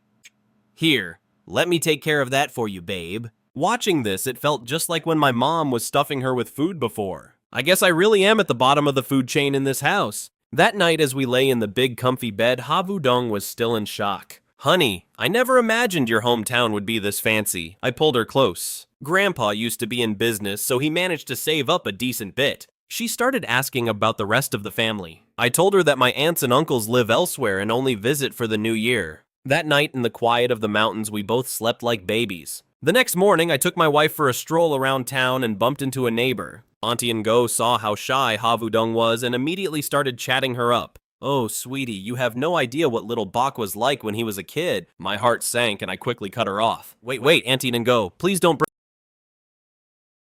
bring up my childhood stories in front of my wife, okay? But my wife was already hooked. No, let her finish, I want to hear it. So Auntie Ngo went straight into roast mode. Don't let this version of Bok fool you. He might look all grown up now, but back then he was the biggest crybaby you've ever seen. The second things didn't go his way, he'd start wailing his eyes out. Havudong burst out laughing, giving me a teasing look. Oh, hubby, so you were a total crybaby when you were little, huh? My face turned bright red. A hero doesn't dwell on the past, so I quickly dragged my wife away from that cringy crime scene. When we got to Uncle Diep's bakery, he saw me and immediately broke into a grin while making some pastries. You little rascal! It's been forever since you've visited. Craving some Van Son cakes again, aren't you? I just chuckled and pulled Havudong closer. Uncle Diep, I brought my wife here to try your amazing cooking this time. Hearing that Uncle Diep was over the moon. Your wife is gorgeous. Hang on, I'll personally make 2 batches just for you two. These Van Son cakes are fresh out of the oven, soft, sweet, but not too heavy. Havudong took a bite and her eyes instantly lit up. This is so good! Uncle Diep watched us and laughed. Little Bok used to come here all the time for free snacks as a kid. Now look at you all grown up and bringing a wife home. After finishing the cakes, we walked down toward a small stream. Looking at the crystal clear water, I couldn't help but reminisce. Back then, when it got super hot in the summer, I used to go skinny dipping right here. Havudong blushed. Wow, you really have no shame, do you? Once we got back home, Grandma immediately pulled Havudong away to go get some rest. I wanted to let my wife sleep in a bit, so I quietly headed out with my dad and Grandpa. Only Havudong and Grandma were left in the house. The moment I stepped out, Grandma sat down next to Havudong with a thick, heavy photo album. Grandma, what's this? Grandma gave a mysterious smile. These are photos of Kobok when he was little. I'm doomed. Auntie No had only mentioned it, but Grandma was about to drop the ironclad evidence. Just as I was heading out with Dad to go fishing, Grandma had already dug out the limited edition album of my dark, embarrassing history. Havudong opened it up. Oh boy, 1-month-old photos, goofy laughing shots, and even photos of me running around the house completely naked. Grandma even chimed in from the side. He was such a handful back then, and he used to wet the bed all the time, too. There goes my lifelong reputation. But that wasn't even the worst part. My wife flipped to a page where I was holding hands with a little girl smiling brightly. The next few photos all featured that same girl. Havu Dong's voice immediately rang out. "Grandma, who is this?" They must have been really close, right? Down by the reservoir, the 3-generation fishing competition began. Grandpa and Dad were full of confidence. Whoever catches the most today wins. 30 minutes later, I was the first to catch something, a big largemouth bass weighing over 1.5 kilograms. Grandpa followed suit and landed a grass carp, while Dad's bucket remained cleaner than his own face. Seeing the sun starting to set, I was in a rush to get home and cuddle with my wife. "Hey Dad, how about I give you one of mine and we call it a day?" My dad looked stubborn as a mule. "No way, just wait a little longer." Just as Dad was about to give up his fishing rod, suddenly bent heavy. It almost pulled him straight into the water. "It's here, a big one." Dad couldn't hold on by himself, so he shouted for me to help. It took all our strength, and with Grandpa helping with the net, we finally landed a huge common carp weighing over 4 kilograms. Dad immediately stuck his chin up proudly. "I told you there was a big one I win this time." He struggled to hold on to the slippery carp, smiling so hard his face was full of wrinkles. "Son, quick, take a picture of me with this monster." I held up my phone, but just as I finished focusing, splash, the carp gave a massive thrash of its tail, slipped right out of Dad's hands, and dove back into the water. Straight into the water and gone. Dad was still frozen in his fish-hugging pose, the smile stuck on his face, looking so heartbroken he was about to cry. I pressed the shutter button. I didn't get a photo of any fish, but Dad's questioning his life choices expression was worth 100 times more than any catch. At 7 p.m., 3 generations of our family headed home with a full haul. Grandma asked with a squinty-eyed smile. "So how did it go?" I held up a 3-pound sea bass and said, "Looks like we've got an extra dish for dinner tonight." When it was Dad's turn, he looked pretty embarrassed. There was only one pathetic little fish in his bucket. Honestly, I only gave him that one because I didn't want him to be totally humiliated. Dad tried to save face, saying, "Honey, I actually had a 9-pound carp on the line, but it got away." My mom just rolled her eyes and scoffed. "Stop bragging. If you didn't catch anything, you didn't catch anything." Dad shut up immediately, looking as pouted as a 200-pound toddler. After the joking around, I realized Zia Yudong hadn't come out to greet us. Grandma said she went straight to bed after looking through the photo albums this afternoon. Photo albums. Sleeping. My stomach dropped. I had a feeling something was wrong. I pushed the door open without turning on the light. Yudong was curled up on the bed, clearly having a restless sleep. As I got closer, my heart sank. There were still traces of tears at the corners of her eyes. All of a sudden, she let out a cry and woke up clinging to me. "Babe, please don't leave me." Turns out she was having a nightmare. She dreamed I ran off with the little girl from those old photos.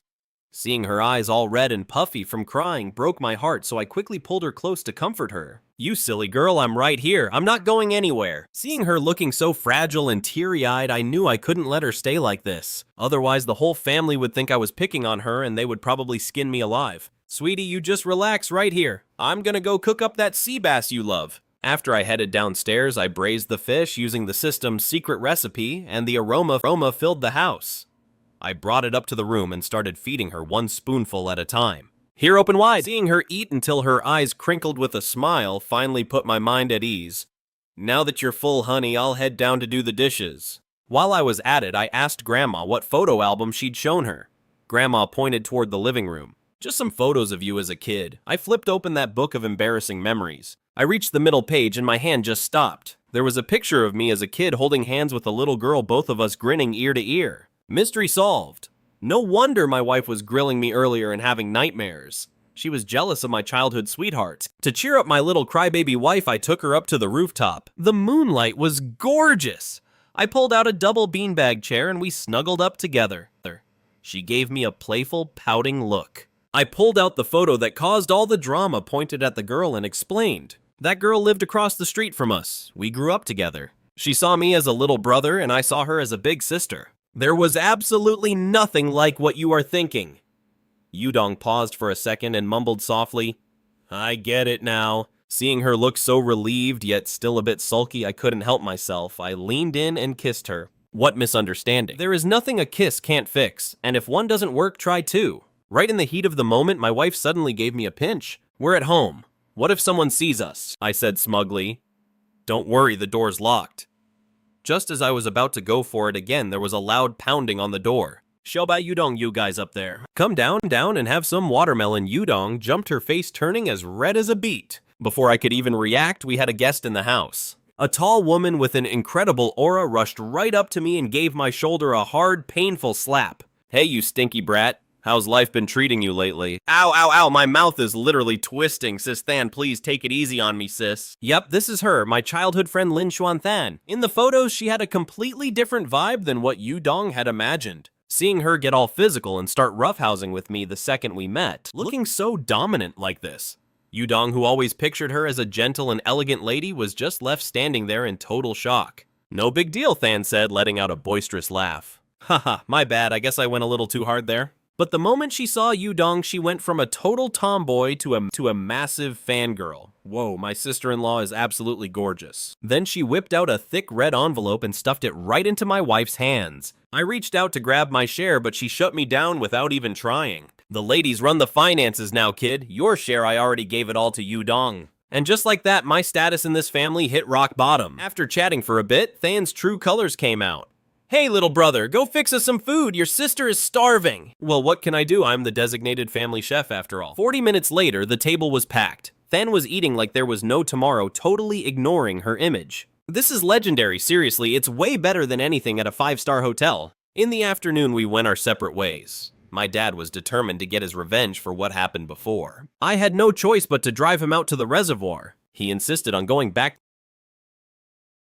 to the exact same spot from yesterday. 3 hours passed. I'd already caught a few, but Dad's side was as still as a statue. Just when everyone thought he'd be going home empty-handed again, his rod suddenly bent into a huge arc. I've got him, Dad screamed with excitement, and I rushed over to help. After a frantic struggle, a massive fish broke the surface. For a second, the whole world just stopped. That size, that color, it was the same huge carp that got away yesterday. Dad tossed it into the bucket, and his back instantly straightened up with pride. I can't believe I actually caught him today. You beauty, it's definitely a solid 4 pounds. Honestly, the odds of finding it again are lower than winning the lottery. He's gonna be bragging about this for the rest of his life.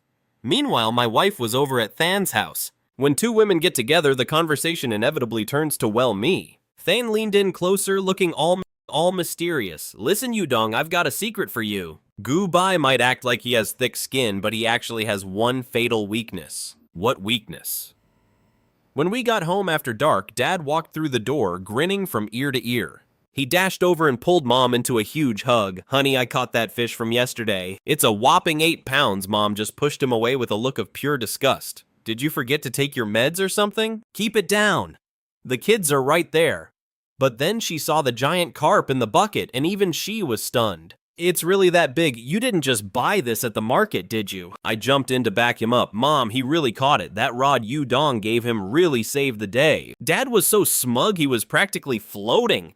Then with a dramatic wave of his hand, he said, son, go prep the fish. We're adding a special dish tonight. I've got to show off a little. Sigh, the heavy lifting always falls on me, doesn't it? But honestly, I don't mind. Besides, my wife is waiting for a taste. It was time to push my 5-star chef skills to the limit. I prepared that giant 8-pound carp perfectly dish by dish. First, a sweet and sour carp that really wakes up the taste buds. Then a rich, savory braised carp. Tonight's dinner was looking like a total feast. Bold, savory flavors everywhere, and the fish head soup was incredibly light and sweet. It was perfection with a bowl of rice. I picked out the softest piece of sweet and sour fish and fed it to Yudong. Babe, give this a taste and tell me what you think of my cooking. Havu Dong squinted her eyes with a happy smile. It's so good. While we were eating, Huang Thufuang's mother-in-law called. Havu Dong chatted for a bit, then handed the phone to her mother. Mom, I want to talk to you for a second. Mom wiped her hands and took the phone instantly, putting on her most graceful and gentle voice. Hello, is that my dear in-law? How have you been? It's Thuklan speaking. The two mothers had a great time catching up. In just a few minutes, they had already set a date for this Saturday to visit the house in Tin Tui City. I was listening nearby, feeling pretty stoked inside. Looks like this son-in-law is finally about to make his official debut. Late that night after we showered and got into bed, Havu Dong suddenly gave me a mischievous grin and leaned in close. Hubby, are you afraid of ghosts? My heart skipped a beat. I bet that gossip queen Nam Huyen Thun ratted me out. But I had to play it cool. Are you kidding me? Your man isn't afraid of anything under the sun. Why on earth would I be scared of ghosts? Havu Dong shoved her phone right in front of my face. Then check this out. Suddenly, a pale face with messy hair popped up on the screen, accompanied by a blood-curdling scream. Holy crap! I jumped out of my skin, nearly leaping off the bed. Havu Dong was laughing so hard she was literally in tears. And you said you weren't scared?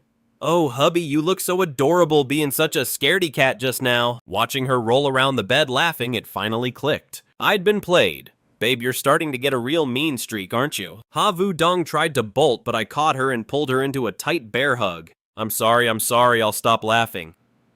After staying in the countryside for a few days, we were getting ready to head back to the city. Grandma started stuffing my trunk with all kinds of local specialties from chicken to duck. Mom tried to talk her out of it, but Grandma wouldn't listen. She kept packing things in while nagging.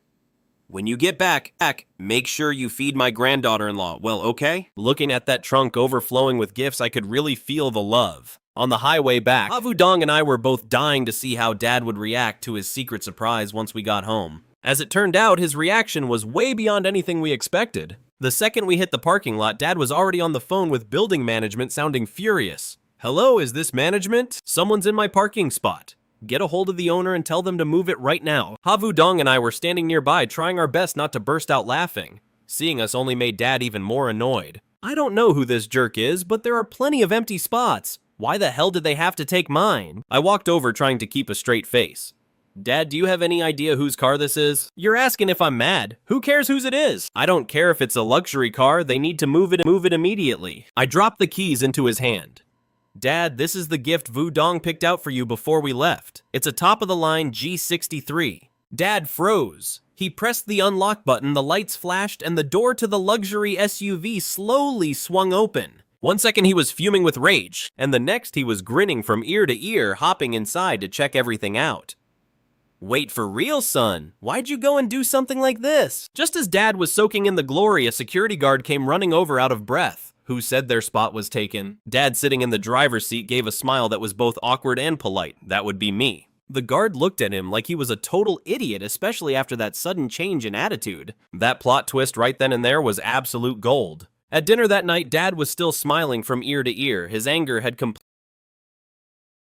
completely evaporated. Oh, by the way, Dad, you haven't stopped smiling? What's with that look? Looking totally smug, he said. My son bought me a CC8. It's worth over 1 million yuan. How could I not be happy? All right, Dad. Hearing that, Mom frowned. Even if our son is making money, this is just way too expensive. I quickly cut in with a smile, looking over at Vu Dong. Mom, it was actually Vu Dong's idea to buy a new car for the family. She said Dad's old one was way past due for an upgrade. Sure enough, Mom's expression flipped instantly. She put a huge piece of fish on Vu Dong's plate.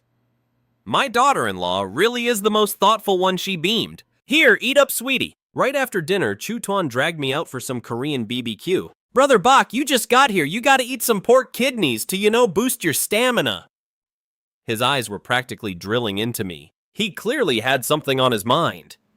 Hey, my wife's still waiting for me at home, man. Turns out Chu Tuan called me out because he had some big news. Brother Bak, Trung Tui Ngien is coming back to the country soon. Remember that rich heiress who chased after you for 3 whole years back then? Chased after me, I just shrugged. There's nothing between us. Right now, my heart belongs only to my wife and kid at home. It was almost 11 p.m. by the time I got back. I pushed the bedroom door open to find Vu Dong so sleepy she could barely keep her eyes open, but she was still waiting for me. Waiting for my hubby. Oh, you're back. My heart completely melted. I climbed into bed and pulled her close. You should have just gone to sleep if you were that tired. She snuggled into my chest. No, I wanted to fall asleep in your arms. Watching her peaceful face as she drifted off, I realized that no rich heiress could ever be as precious as the woman right in front of me. Early the next morning, the whole family headed to Tin Tui City to visit my mother-in-law. My mom packed so many gifts it looked like she was trying to move the entire house with us. An hour and a half later, we arrived. We headed straight to the high-end restaurant my mother-in-law had booked. As soon as the elevator doors opened, an elegant middle-aged woman who had been waiting for a while greeted us. My mother-in-law Huang the Fung gave us a very warm welcome. She grabbed my mom's hands and wouldn't let go. We finally meet at last, she said. My mom Trung Tuk Lan, who's clearly a social butterfly, held onto her hands just as tightly. I know I've been so looking forward to meeting you, I'm truly delighted. My mother-in-law was being modest. Oh, you're too kind. Mom just waved her hand dismissively. It's just a small token of our appreciation. Please accept it." When she opened the gift boxes and saw the high-end luxury items inside, my mother-in-law's smile grew even wider. During the meal, the two moms hit it off so well they were practically ready to become sworn sisters. My wedding with Wudong was officially put on the top of both families' priority lists. Wudong was in that sensitive stage of her pregnancy, so she felt like she could never get enough sleep. She went to a lounge next to the restaurant to lie down. I was planning to go with her to look after her. But since my little sister Ko-Tutu was on break, she was dead set on tagging along with me. She was bored and kept tugging at my arm, begging me to take her somewhere. I started thinking about the house I'd bought in Tintui City. The renovations were almost finished. Thinking about the look on her face when she saw that luxury villa, that was bound to be entertaining, so I told her, Hey sis, I'm gonna take you somewhere special." Tutu looked at me suspiciously. You have that look on your face again. You're not planning to sell me off, are you? You'll see when we get there. What are you scared? I'm not scared. Let's go." She really can't handle a dare. I drove her over to the Grand Garden District. Building a Unit 1201.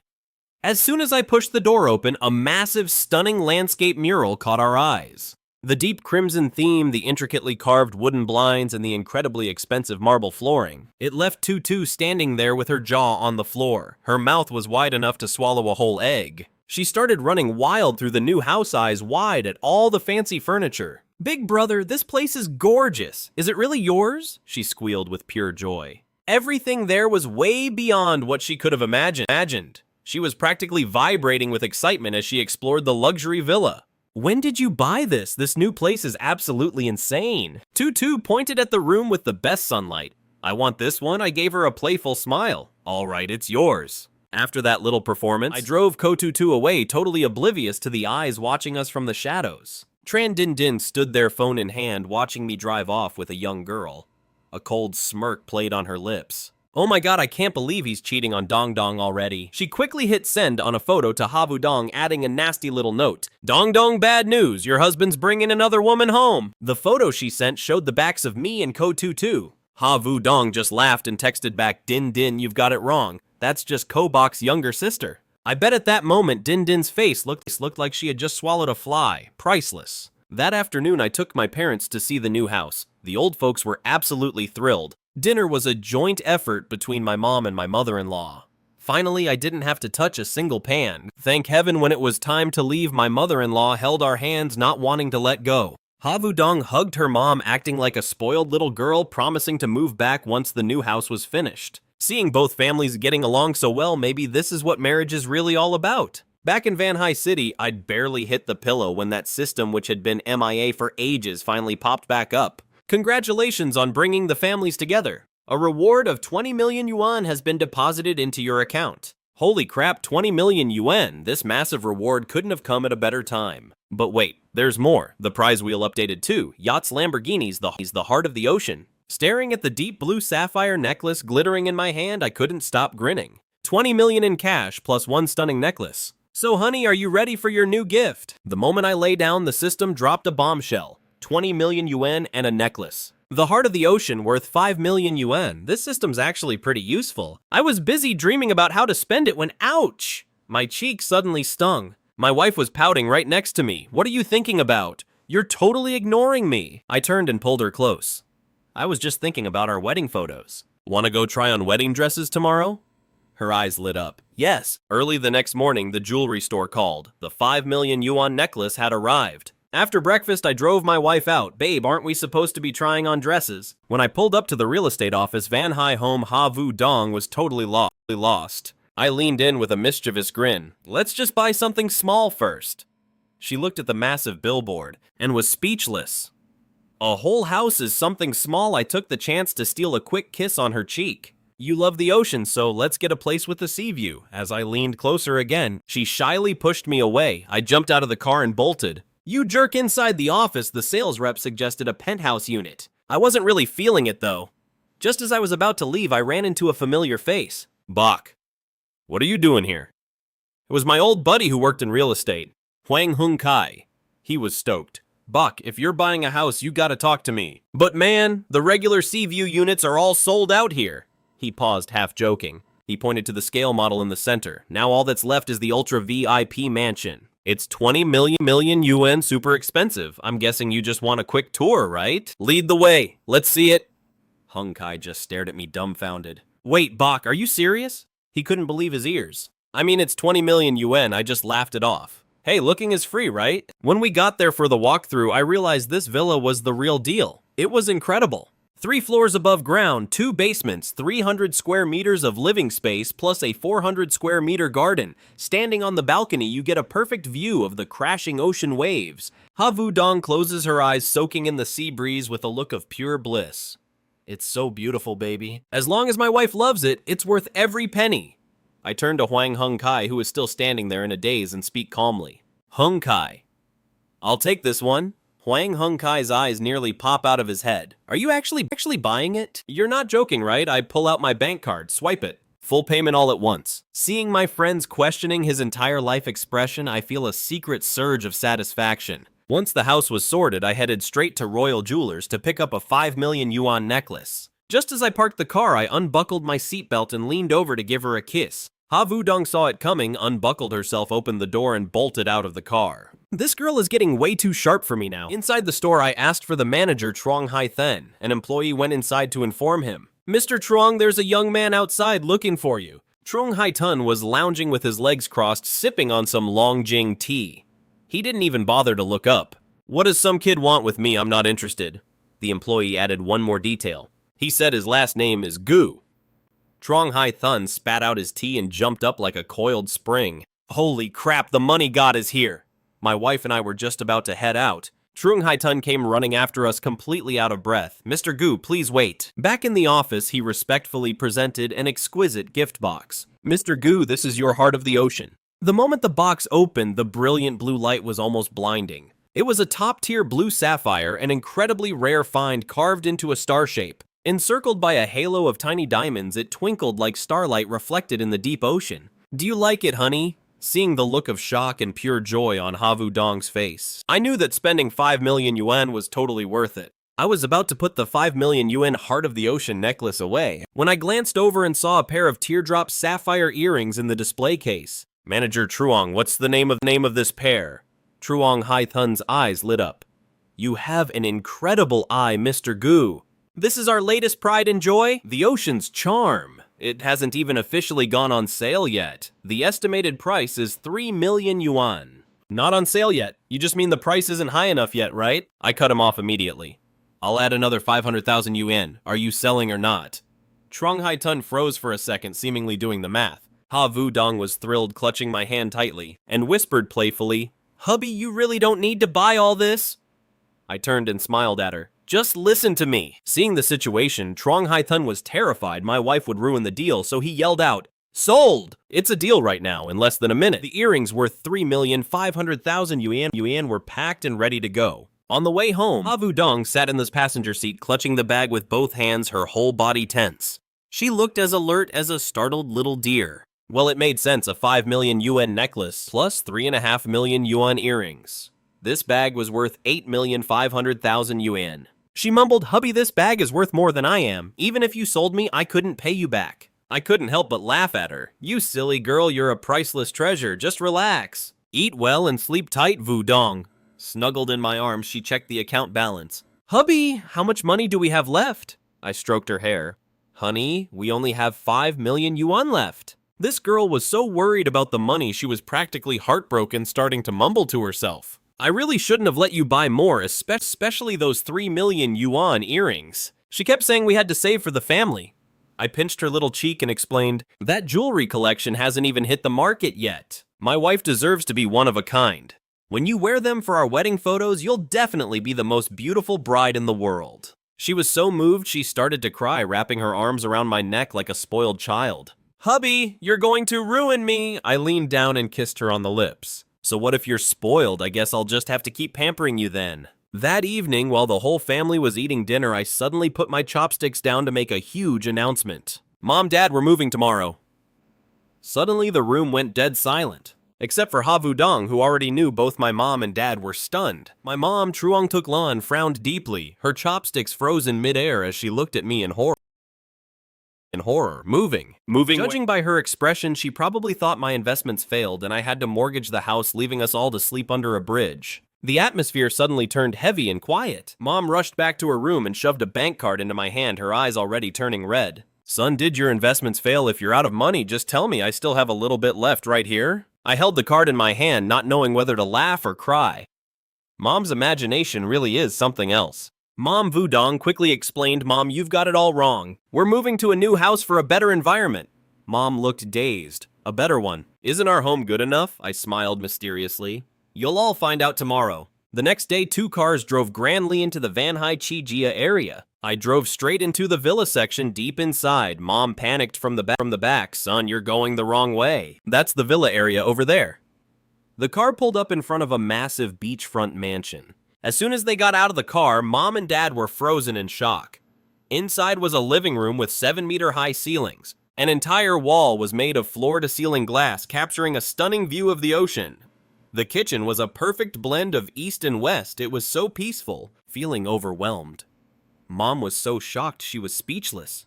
Oh my God, how much did this place cost, son? I casually carried the luggage in. It wasn't that expensive, just 20 million yuan. Dad immediately pulled me into a corner looking extremely serious.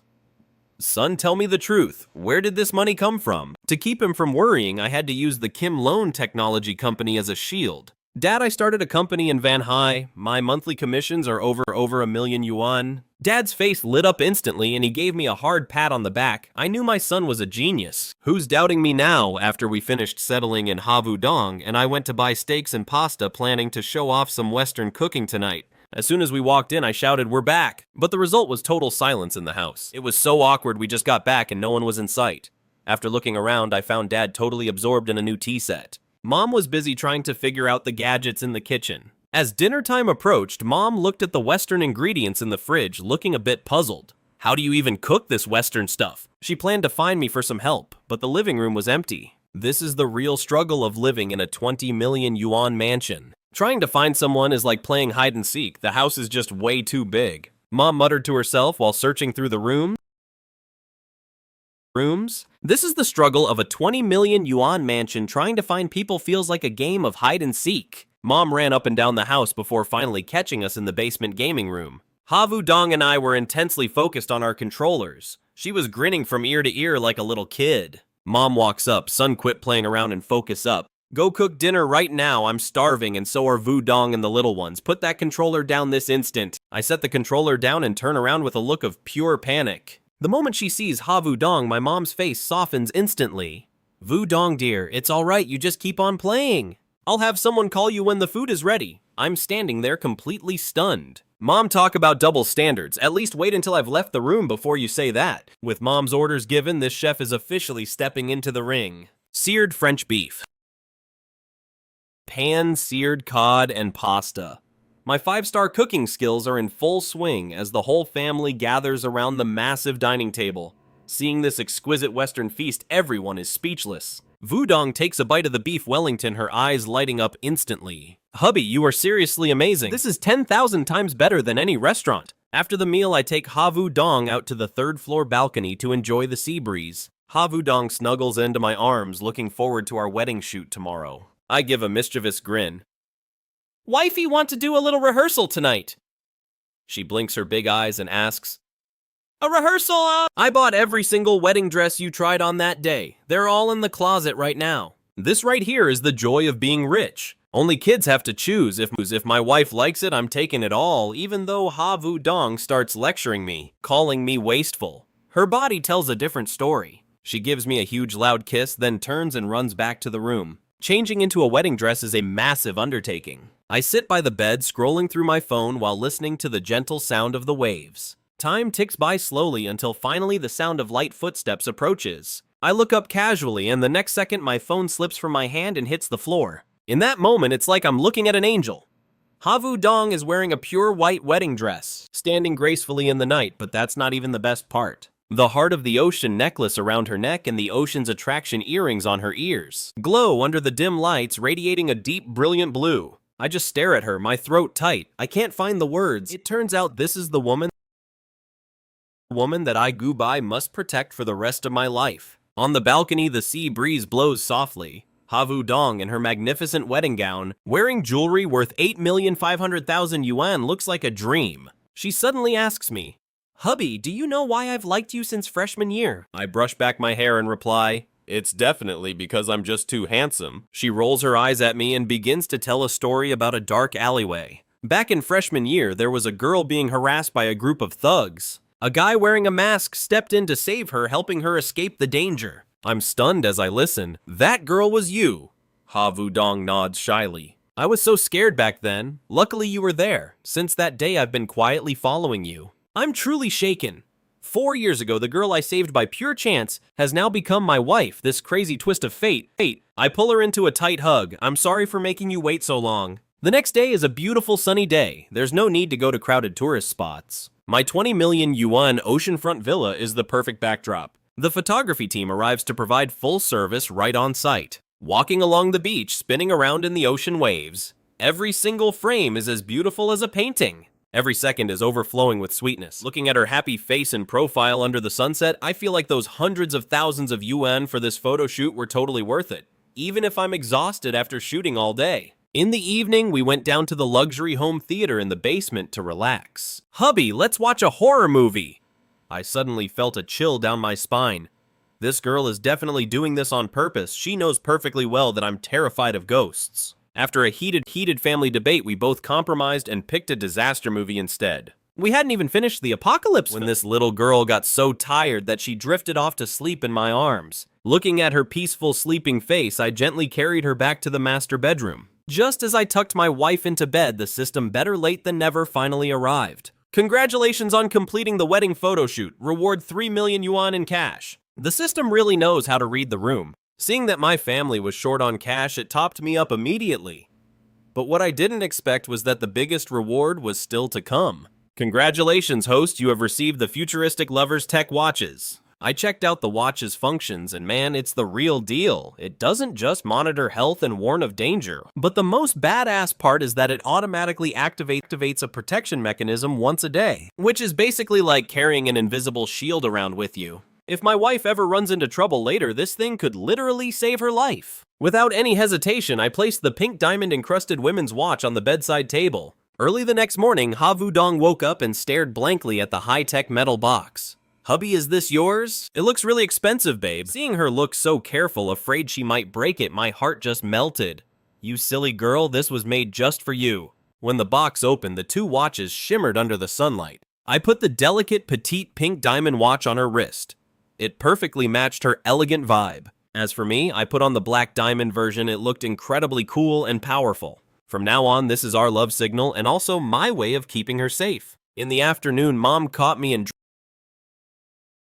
dragged me out to the garden for some heavy lifting. Even though the sun was blazing, I suddenly let out a massive sneeze.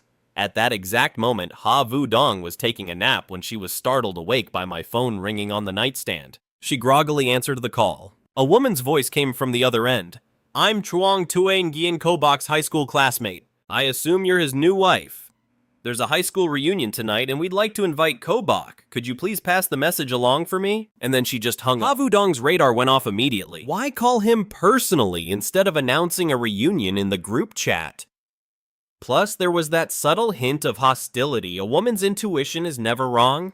I finished my work and went back to the room only to find my wife sitting on the bed staring into space. There was a faint hint of murderous intent in her eyes. Honey, what's wrong? Are you not feeling well?"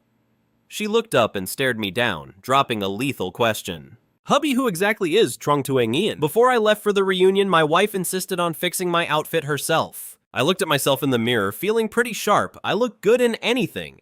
Suddenly, Havu Dong blurted out, "Then why don't you just wear one of my dresses instead?" My face turned sour instantly. Well, it looks like Havu Dong is still jealous. Just as I sat down in the car, she suddenly swung the door open. Her long legs stepped in as she plopped down right on my lap.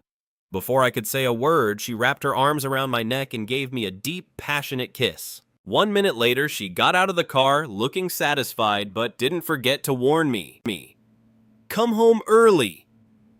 Okay, I checked the mirror. There was a bright red hickey right on my neck. Alright, so she was staking her claim after all. Carrying this little love mark with me, I drove over to the restaurant. The moment I stepped into the private room, my arch nemesis Chen Feiyu started with the sarcasm. Oh, look who it is. What kind of junker was the great goo driving that made him this late? This won't do. How about I let you borrow my new Buick for a few days? This guy Chen Fei Yu comes from a bit of money and has been jealous of me since high school. Even now, he's still the same. My friend heard this and immediately barked back, "What the hell are you talking about? My boy Goo here just dropped 20 million yuan in cold hard cash on an oceanfront villa. Your crappy Buick isn't even in the same league." Chen Fei Yu's face was full of disbelief. 20 million paid in full. You better stop talking out of your ass. Wang Xingkai didn't say another word. He just whipped out his phone. He shoved a long list of transaction histories right in Chen Fei Yu's face. Open your damn eyes and take a good look.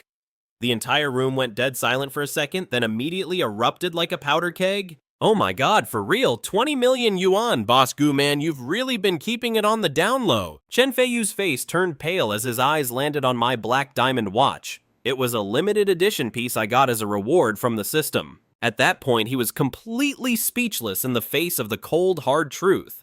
The classmates who were ignoring me just moments ago suddenly swarmed around. They were all sucking up to me now, talk about a subtle flex. But the real kicker was that the show wasn't over yet. The star of the night finally showed up. Zhang Huiran was wearing a skin-tight black dress. With her heavy makeup, it was obvious she had spent a lot of time getting ready. She walked straight over and sat down right next to me, her eyes full of longing. She whispered softly, "Goodbye." Chen Fei Yu's face went even whiter when he caught another glimpse of that black diamond watch. He knew it was an incredibly expensive limited edition piece. A literal trophy from the system was sitting right there on my wrist. Chen Fei Yu was totally shut down, unable to utter a single word. Those classmates who had been acting all cold suddenly crowded around me. Their attitudes did a total 180 as they started showering me with compliments. This is what it feels like to show off your status without saying a word. And the biggest shock of the night was still to come. Just as the room was buzzing with excitement, the main attraction arrived. It was Zhang Huiran. She looked stunning in that tight black dress and flawless makeup. It was clear she had gone all out for this evening. She walked over and sat down beside me as if it were the most natural thing in the world. Giving me a flirtatious look, she called my name in a voice as sweet as honey. She looked at me with those bedroom eyes and said goodbye. Long time no see. I scooted away just a little bit, my voice completely indifferent. Yeah, long time no see. Everyone in the room went quiet, ready to soak up the drama. It looked like this meal was going to be pretty hard to swallow. I touched the hickey on my neck, feeling perfectly calm. Once all the food was served, Zhang Huiran acted like she had a million things to tell me, unconsciously leaning closer and closer. But I knew that if I just turned my head a little, the nuclear weapon my wife left on me would end this battlefield instantly. After 3 rounds of drinks, Zhang Huiran kept trying to find every possible topic to talk to me. Suddenly, her eyes locked onto my neck right where the mark my wife left was sitting. Even though it had faded a bit, it was still clearly a badge of honor for a married man. Zhang Huiran clenched her fists and the spark in her eyes instantly died out. My classmates started cheering and tried to peer pressure me into more drinks. To make sure I didn't go home reeking of booze and upset my wife, I flat out refused and found an excuse to slip away. I escaped outside, but Zhang Huiran chased after me. With teary eyes, she demanded an answer. Why, I've liked you for so many years, how could you just suddenly go and get married? I looked at her calm but firm, because I finally met the one. In that moment, Ji Yudong's face flashed through my mind. Her vulnerable hugs, the way she clings to me and can't even fall asleep unless she's holding on to me every night. I love my wife very much. Very much. Zhang Huiran cried out, asking, what does she have that I don't? I told her she's a great person, but we just weren't meant to be. In that moment, she finally let go and turned to walk away. I let out a long sigh of relief. My wife's mission was officially accomplished. I headed back to the room where my best buds, Wang Xingkai, was already passed out drunk. He clung to my legs and yelled, "Bro, you're freaking loaded." I had no choice but to take responsibility and haul him home. But when we pulled up to his dilapidated old apartment complex, I was totally stunned. The 7th floor and no elevator. This guy weighs nearly 220 pounds. Thank God the system enhanced my body or I'd be dead meat right now. I had to grit my teeth and carry him all the way up to the 7th floor. I was exhausted to death. I asked him for his keys, but he was out cold, sleeping like a log. I searched him top to bottom, but couldn't find a single key. Staring at that locked door, I felt like I was about to have a total breakdown. I couldn't just leave him sleeping in the hallway, right? Out of options, I had to carry him all the way back down and find a nearby hotel. It was already almost 11 at night back home. Havu Dong couldn't reach me and was starting to panic. Suddenly, she remembered the future tech couple's watch and quickly pulled up the GPS tracking feature. The red dot on the screen kept blinking. When she saw exactly where I was, her face turned pale instantly. The location showed the I Tiet Nuit Hotel. Wudong stared at the screen and her eyes started welling up with tears. Meanwhile, I didn't have a clue what was happening. I just tossed Huang Hung Kai onto the hotel bed and was about to catch my breath. A domestic storm of broken trust and misunderstanding was about to hit. The second I pushed the bedroom door open, a dark figure lunged straight at me. Where the hell have you been? Why are you just getting back now and why weren't you picking up your phone? Wudong's tiny fists started raining down on me like a storm.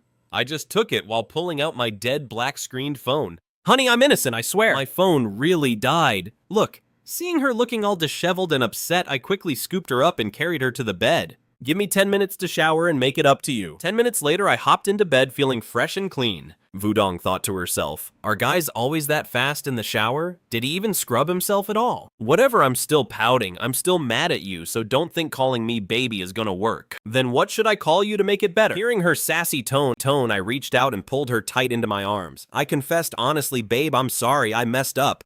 After the party, Huang Hung Kai was completely wasted. I tried taking him home but couldn't find his keys, so I had to drop him off at a hotel. That's why the watch GPS showed me there. Only then did Wudong finally turn around, her eyes darting away bashfully. Oh, I thought some homewrecker had snatched you away.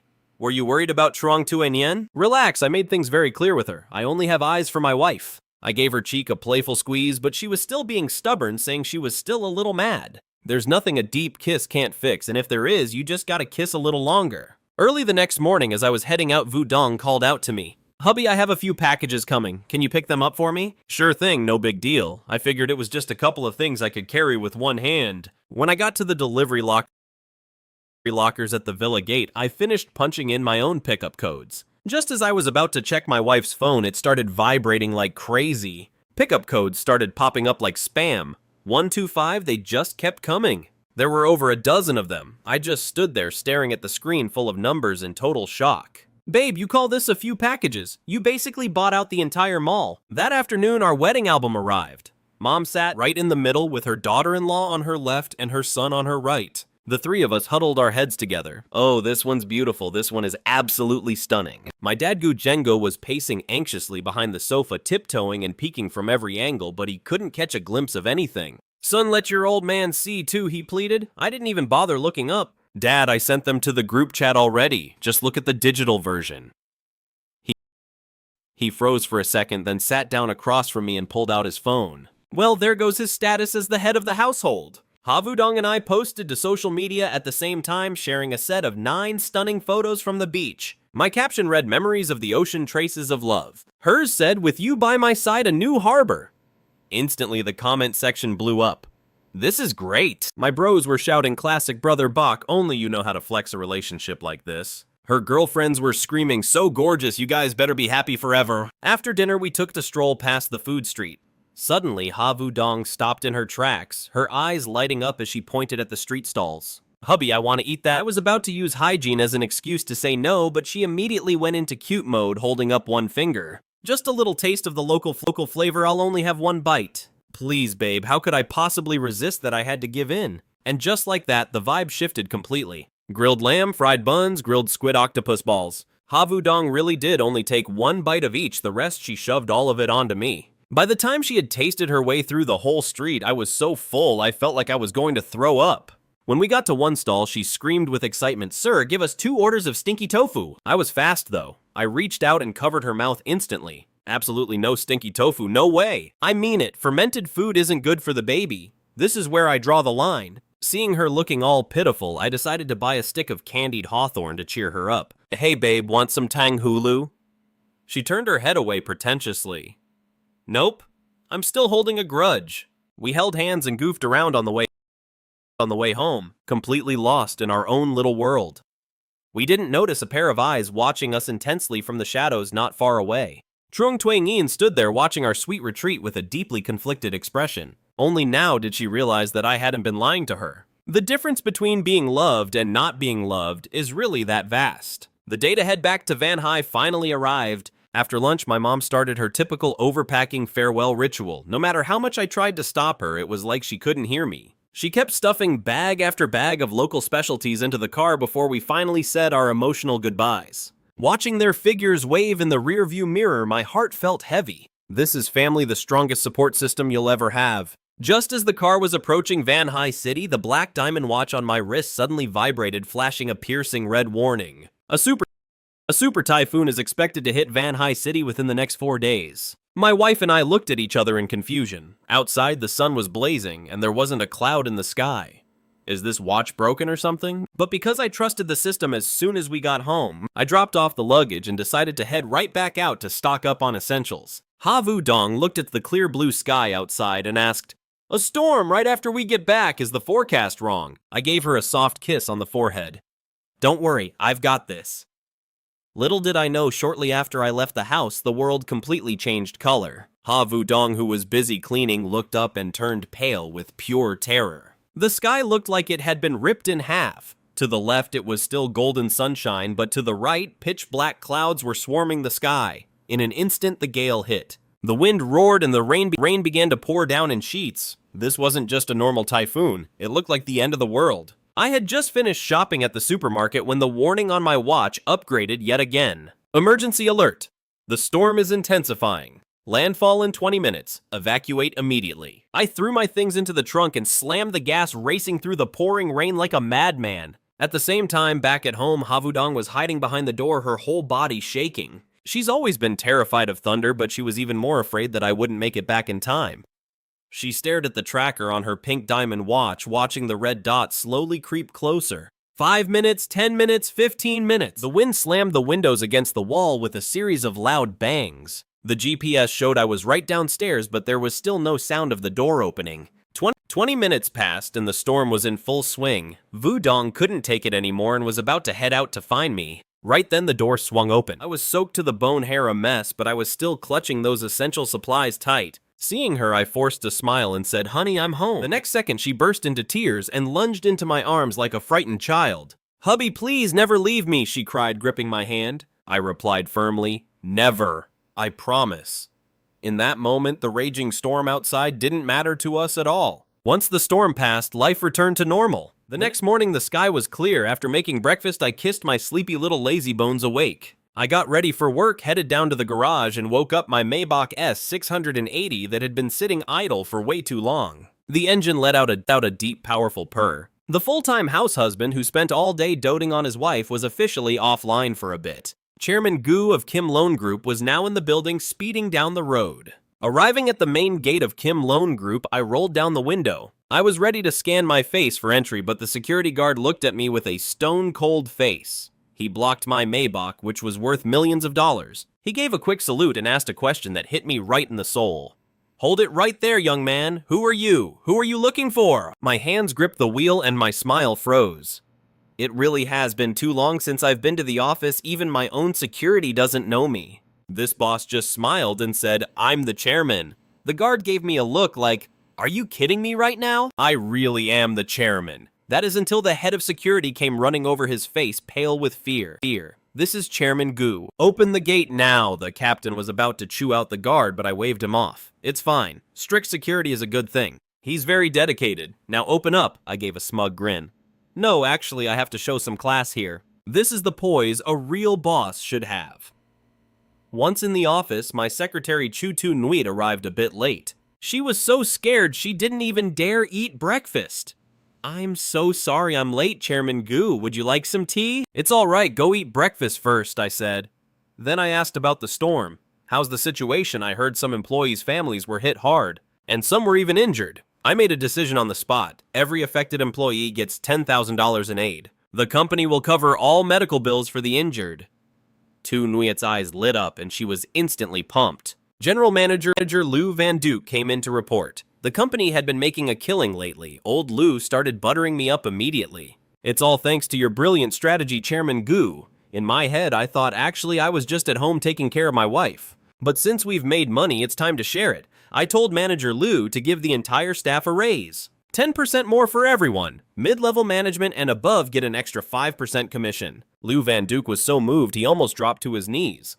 I smiled and signaled for him to get it done right away. This great news spread through every department like wildfire. Everyone was thrilled and started working with a new fire under them. Tungweet secretly admired my generosity. She quickly got back to organizing my schedule. I looked out the window feeling satisfied. A fresh energy was filling the company. Every employee felt valued and cared for.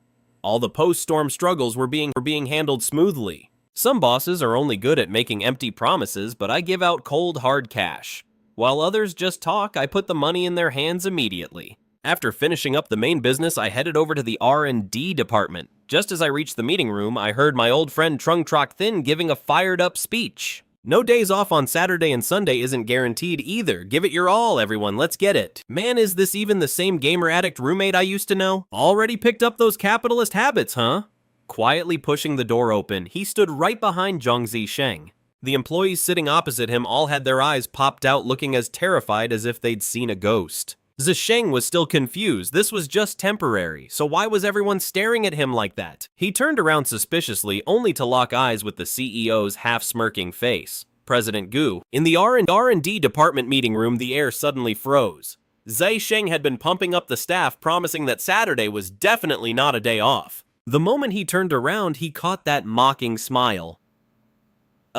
President Gu. Zisheng was so scared he got tongue-tied, his bossy energy evaporating instantly like a little kid who'd just been caught doing something wrong. The employees below exchanged glances, not even daring to breathe. This is the legendary big boss. Surely he doesn't think we aren't working hard enough. He patted Zisheng on the shoulder and stepped forward, scanning the tense room. Director Zhang says there's no break this Saturday. Just as everyone's heart sank, thinking he'd add more pressure, he chuckled and changed his tone. He's just joking. The company doesn't encourage pointless overtime. Your health is your real capital for work. He gave the order this weekend. The entire R&D department gets to rest and recharge completely. The worried looks from before vanished, replaced by pure gratitude for the young president. Zisheng stood to the side, scratching his head, looking a bit flustered since his overtime plan had just been nuked. He thought to himself, I really still have a lot to learn from him. He walked out of the meeting room, leaving behind an atmosphere buzzing with positive energy. Everyone went back to work with even more focus and efficiency than before. That was the art of management he always used, always understanding and respecting the rights of his subordinates. Zisheng rushed after him and asked, President, did you really order the whole R&D department to take the weekend off? Yes, a full 2-day break. Plus to reward everyone's hard work lately. Everyone gets a bonus of 20,000 yuan and it hits your accounts right now. The moment he said it, the whole room froze for a second. Then a roar of cheers erupted, nearly blowing the roof off the room. Zisheng stood there scratching his head, looking both helpless and touched. Bro Bach, you're making it hard for me to be the bad guy here. After the meeting, he pulled Zisheng aside. Come on, don't push yourself too hard. The company isn't in that much of a rush. Zisheng sighed. Bro, you trust me so much, giving me such an important department, I just don't want to let you down. He gave him a playful punch. We're brothers, aren't we? Just do your best, but don't work yourself into the ground. In a few days, I'll get you a car to make your commute easier. Holy crap, Bach, you really are like a real brother to me. Job done, he kept a low profile and drove his Maybach home to see his wife. When he walked in, Ha Yudong was sitting in the living room looking dazed. Seeing the Steinway piano in the corner that had just been sitting there for decoration, an idea struck him. Honey, want to hear a master perform live? Yudong looked at him with pure doubt. Hubby, you know how to play the piano. How come I didn't know? He thought to himself, before the system gave me this power, I didn't know either. But out loud he said, your husband knows a lot of things. He sat down elegantly and opened the lid. His long fingers rested on the black and white keys. Master-level musical skills activated. The notes of Mariage d'Amour slowly began to fill the room. The sound was like a clear, tinkling stream, romantic, elegant, and deep.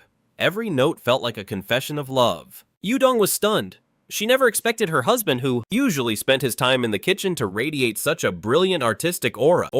She unconsciously walked over to the piano, staring at him in a daze. Sunlight bathes the piano keys. The scene looks straight out of a romantic movie. The melody fades, but its sweet echo lingers in the air. Suddenly, Havu Dong clutches her belly, her face a mix of shock and pure joy. Honey, honey. What's wrong, I ask, jumping up in a panic. I think the baby just kicked. The little one must really like this song.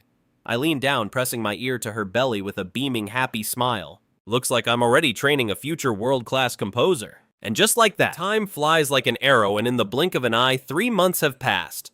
A massive earthquake has hit the business world of Van High City. Kimlon Tech, powered by a revolutionary smart health tracking bracelet that's years ahead of its time, has officially listed on the Nasdaq. The core tech behind this bracelet came from me reverse engineering the low-level functions of that futuristic lover's watch the system gave me. Even though it's just a stripped-down version, its pinpoint accuracy in predicting illnesses was enough to drive global investors into a total frenzy. On the very first day of trading, the stock price skyrocketed so fast it triggered a circuit breaker. Overnight, my net worth surpassed 100 billion, making me the youngest business legend in the country. But right now, I'm not popping champagne at a victory party. Instead, I'm at the most exclusive private estate in Van High City, nervously adjusting my bow tie. Today is the day of the makeup wedding ceremony for Havudong. The media is calling this event the wedding of the century. The red carpet leading to the estate stretches for miles and miles. Dozens of helicopters circle above, scattering flower petals and capturing aerial footage of the event. The golden hour arrives and the estate gates slowly swing open. The sacred and solemn wedding march is performed live by one of the world's top symphony orchestras. Havudong wears the custom designer gown that stole everyone's breath away by the shore years ago. But this time her baby bump is beautifully visible. She's carrying 2 precious lives inside her, but that doesn't take away from her beauty at all. If anything, it only adds a divine maternal glow to her radiance. Around her neck, Havudong wears the priceless Heart of the Ocean necklace. The ocean's charm earrings shimmer in the sunlight, reflecting a breathtaking blue hue that leaves everyone speechless. In the guest section, our old high school friends can only stare in awe. The wealthy trust fund kids who once thought they owned the world, like Tran Phi Vu, now sit in the corner. Seeing the titans of the financial world men they usually only see on the news holding their breath in respect, all his arrogance has completely vanished. Meanwhile, Trung Tui Nien sits in the crowd, her eyes fixed on the man on stage. But his eyes are only for Havudong. She smiles peacefully, gives a light clap, and turns to walk away.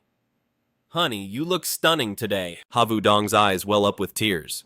And you look so handsome, my love. Under the gaze of the minister, I take out the pair of diamond rings symbolizing eternity and slowly slide one onto her finger. From our chance meeting in that alley 4 years ago to holding hands until our hair turns gray, Vudong, you're the one who taught me what responsibility really means. You taught me what love is. I, Kobok, swear that for the rest of my life, every bit of my tenderness, every cent of my wealth, and all of my glory belongs only to you and our children. Havudong had already broken down into uncontrollable tears. Thank you, Kobok. Thank you for giving me a family, and thank you for pampering me like a child. The two shared a passionate kiss amidst a shower of rose petals filling the sky. Below them, the 2 mothers, Truong Thuc Lan and Huang Thay Phuong, were weeping with joy. Ko Chan Quoc tenderly embraced his tearful wife. After the wedding, he officially went into full-time pregnant wife care mode. During the final stages of her pregnancy, Havudong didn't just find it hard to move around, but her mood also became much more sensitive and unpredictable. Baby, my leg is cramping!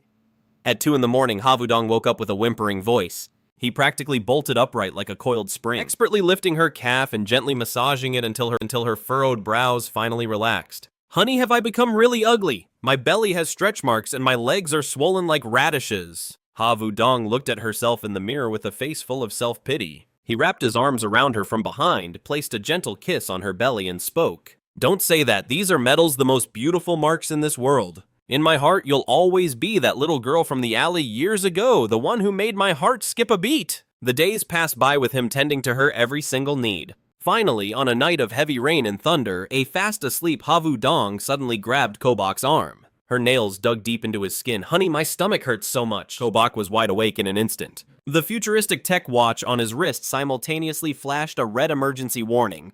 Detected a surge in the frequency of uterine contractions. Her water